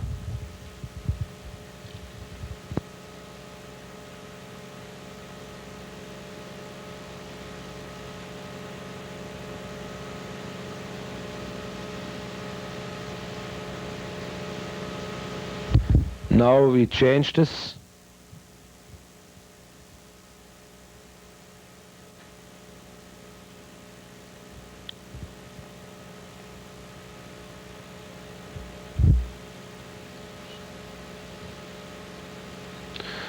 When this dog looks by this work, excellent. we change this to a brown color.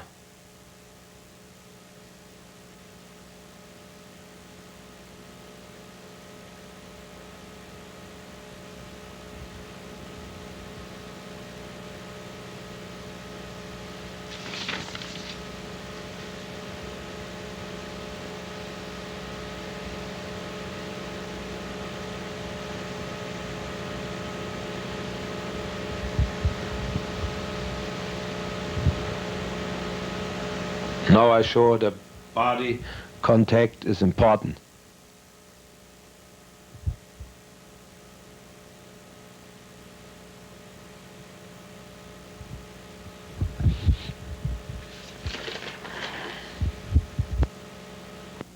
So, aus!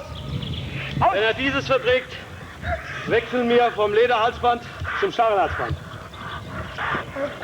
Ja, wechseln wir. Jetzt hier an. Ja. Ist nicht scharf, ja? Gut. Das ist ein ganz normales Stachelhalsband, was wir nun mal zur Ausbildung brauchen. Now we change this for the brown color. You need this training by a dog because you cannot hold or you cannot clean a dog or you cannot teach the dog the hours or the barking. What you can do when you cannot give a dog a jerks from the leash. When you give a dog a jerk on the leash and he forgot the bite and he go back to the handler, you cannot fix for points. Haben Sie eben diese kleinen Unsicherheiten gesehen, die vom Stachelhalsband herrühren? In dem Moment, wenn der Hund jetzt sich nicht traut,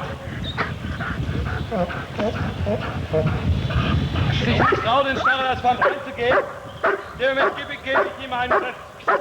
Ja, Haken! Das war brav. Ich nehme ihn mit der Kette in das Stachelhalsband rein, mit dem Ärmel. So.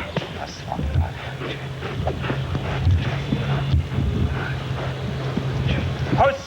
Aus! So, langsam. Hier! Das war brav. Pass auf! Pass auf! Sieht im Moment schon besser aus. Pass ihn auf! Jawohl, das war brav! Gut, das war gut! Jawohl! Das war brav!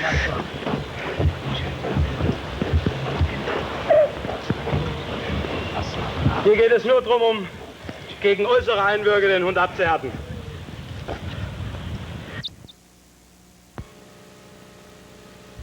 This was a dog with a low threshold. The people not understand. He cannot train with the whip and this dog is nervous and he change all times his grip. You can see this?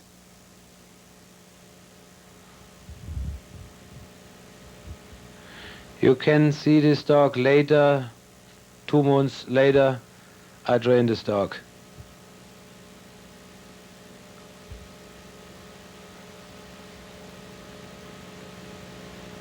Das ist der Whip-Training.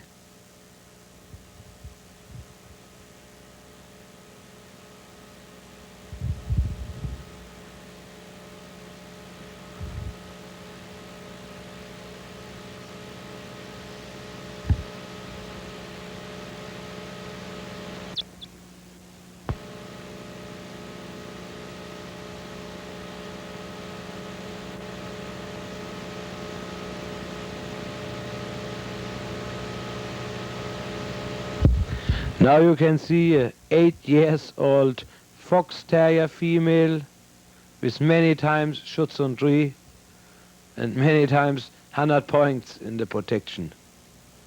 In the moment we not train this dog so many times for points. He's 8 years old.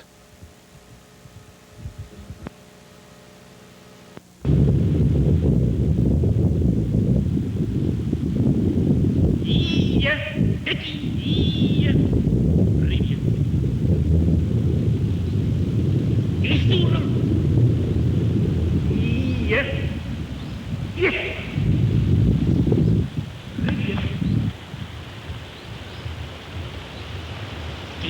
Komm Oh, lass hier. ihn da kommen. Hier. Letzi. Ja, lass ihn da kommen. Ist ja gut.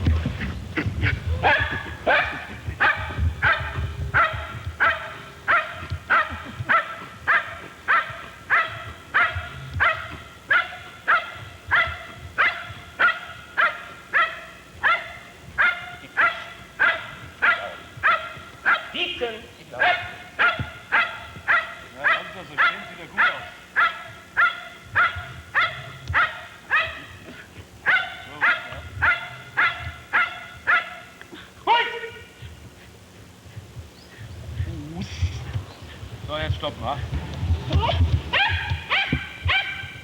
So, gut nach vorne. Ja, alles klar.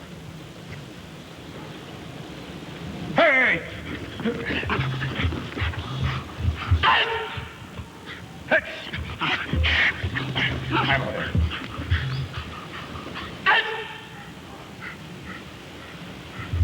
So, Bein. Ist das? Ist ja gut so.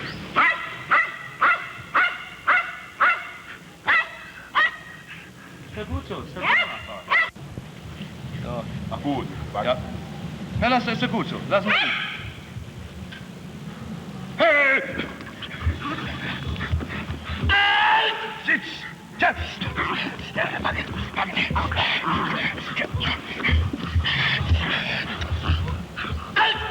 Sitz. Sitz. Gib laut. So, Bein. Sitz. Sitz.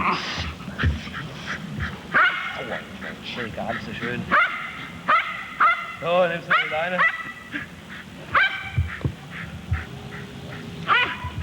Man hat ja lange nichts gemacht, das geht ja auch nicht.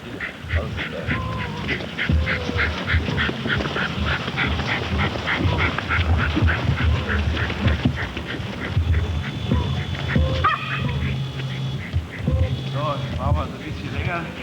Wenn ich kurz vorm Versteck bin, Fuß. Komm hier. da kannst du mir. Fuß. Hey! Ja! Hey! Hey!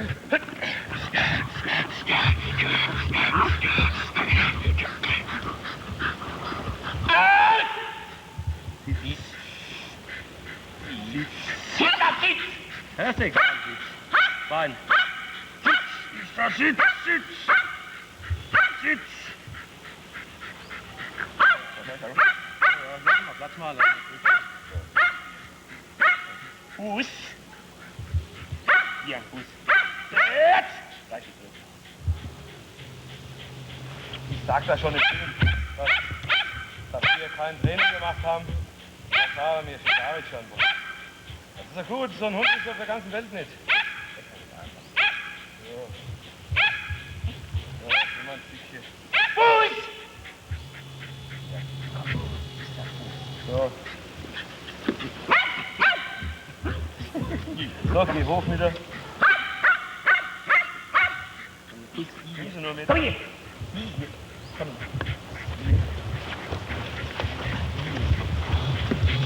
Hier, komm. Ja. Die ist knallheiß, da hatte ich sowieso nicht so viel, weißt du? So, keins mehr. Schall auf mich, gell? Ja, ja. So, ist ja gut so.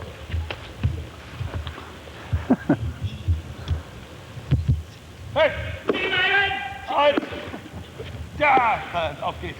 Hey, da jetzt. Hey, hey. Hau hin, hoch.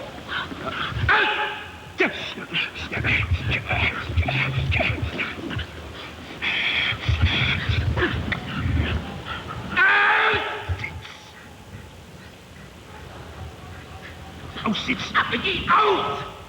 Stopp! Komm, da kann ich nicht.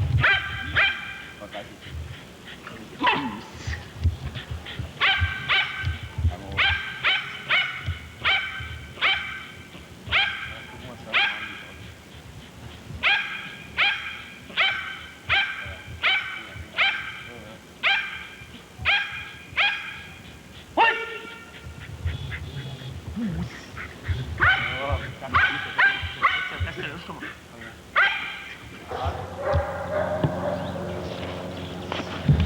Remember the dog? This was the dog what have a bad grip and change all times the grip.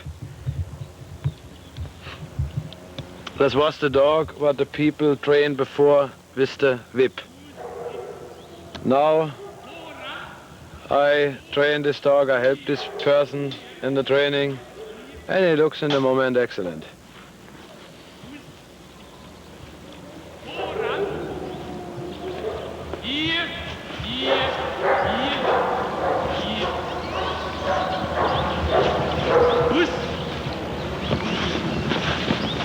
This dog have now Schutzhund 1, 98 in the protection, and now we start for the Schutzhund 2, the blind work.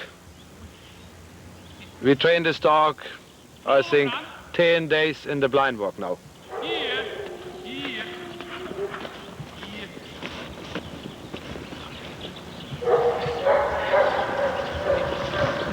Voran! Hier, hier, hey, hier, hier, hier.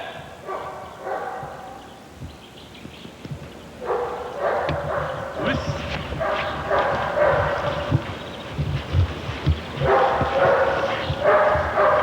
So Karl-Heinz, ich glaube, jetzt musst du mit der Kamera zurückgehen.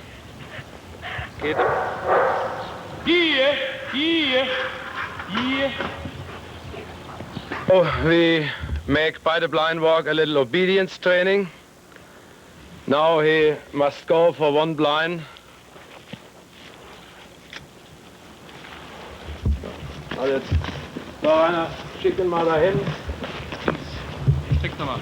Ja, schick ihn da nochmal hin und ich mache ein bisschen. So, auf. Und dann husten zu dir. Wenn er... Und Voran!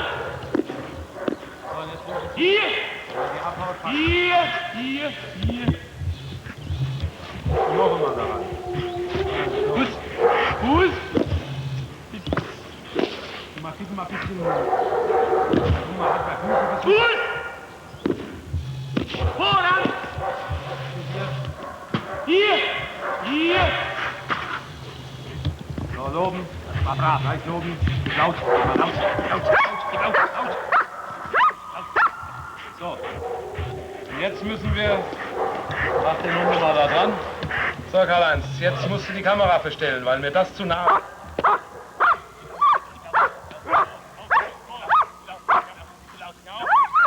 Voran!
Jawohl.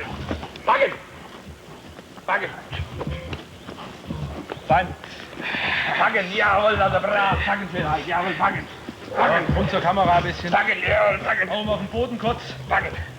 Packen, jawohl, packen. Nur dann, wenn er nachgibt. Packen. So, und raus mit ihm. Raus mit ihm. Halt! Her damit.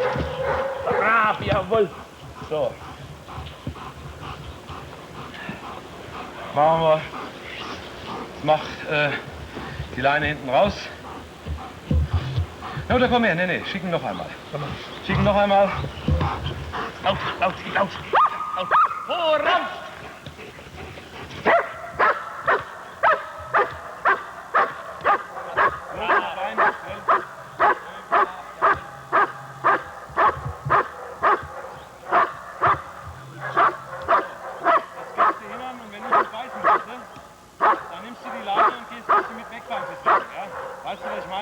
dass die Leine nicht mit ihm zwischen die Beine kommt. Bisschen aus. Pack! Jawohl, nimm mal die Leine. Packen, jawohl, packen. Gib mal ein bisschen Leine. Packen. Gib mal ein bisschen Leine. Bleib hinten stehen. Packen. Packen. Packen, jawohl. Packen. You see this dog show? No an excellent grip. Packen. Raus. Aus! Aus! Sitz! Aus! Aus. Aus ist das! Aus! Aus! Noch einmal. Aus ist das! Aus! Packen! Ja, packen! Packen! Jawohl, packen. Das ist brav. Packen. Packen, jawohl. Mal raus. Aus! Aus, bitte! Gleich noch einmal. Richtig in das. Wenn ich nochmal anreißen lasse. Packen! Jawohl, packen! Packen! Packen! Ja. Aus, Sitz! Aus, Sitz! Aus, Sitz!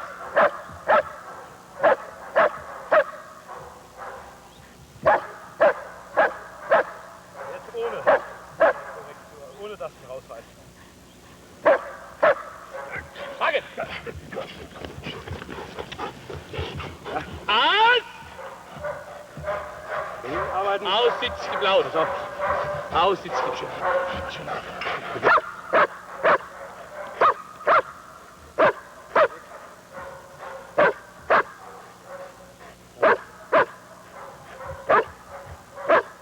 Packen! Jawohl! Oder brav, packen! Das ist brav, Eik. Packen, jawohl! Packen! Packen! So, raus mit ihm. Lass als weiterlaufen. Packen! Raus mit ihm. Aus! So, geh ein bisschen weg. The training for the grip kills a little the obedience, but that's not important. Now, this dog is ready to train for 2 leash work. Now, in the next time, we take him under 2 leash and clean him for points. So, machen wir eine kleine Mutprobe. Machen wir mal ab da.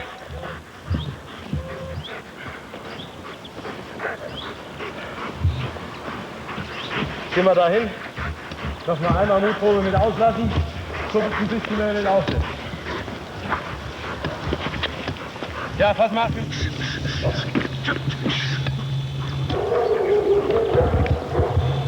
Packen! Raus mit. Aus, Sitz! Aus! Ist das Sitz! Aus, Sitz!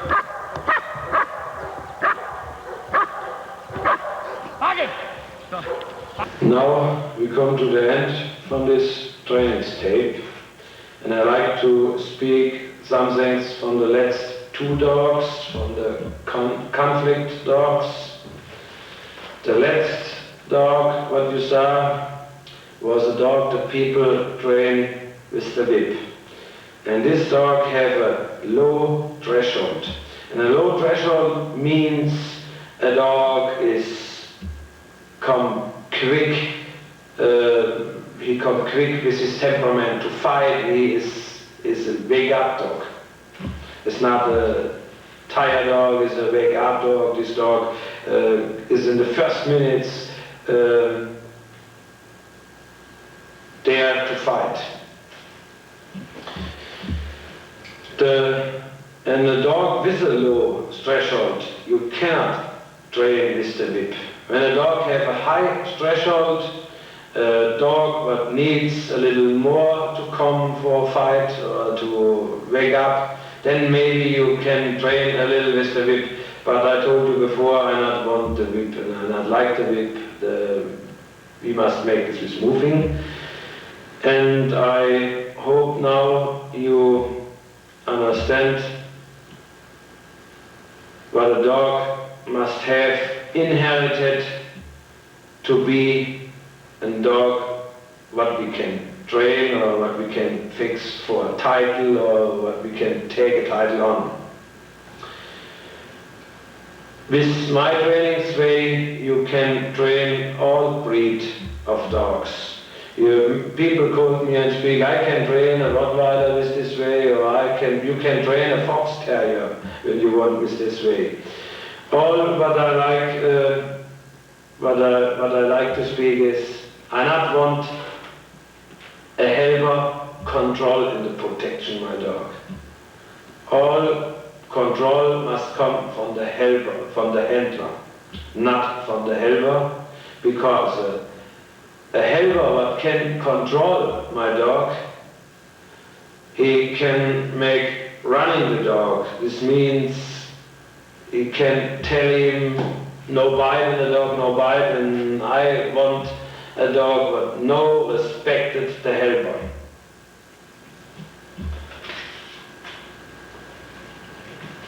The last thing what you see, the last dog what you see is a 8-year-old fox terrier. This dog has 20 times shoots on tree and 5 times 100 points in the protection and 20 times in the protection this way.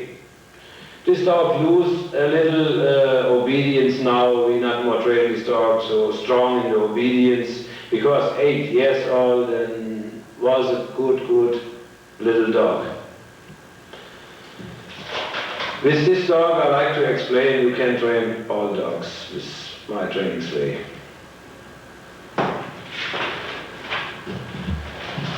And now when you buy dogs, I think now you know what a dog must have, and now I think when you buy dogs from Germany, you control a little more the people, the business people, the contact people what you have. Many people, for 5 years, you cannot for sale a dog when you not stay in the top places in the dog sport. In a moment, everybody for sale dogs and can for sale dogs, and the people not test the dogs. Many people for sale a dog on the phone. You can look in the newspaper, in the Germany newspaper, and the newspapers say for sale is a dog with shoots and one, and many people know in America a person wants shoots and one dog. He go on the phone, call this person and speak, bring the dog to the airport. And that is I not understand why in the last time the dealing is so easy for the dealers. And I think this tape helps go back to buy from trainers dogs and check the people, the contact people for business. Now I hope you have with my tape by the training much luck, and I think you can train in the next time maybe a little better the dogs. Goodbye.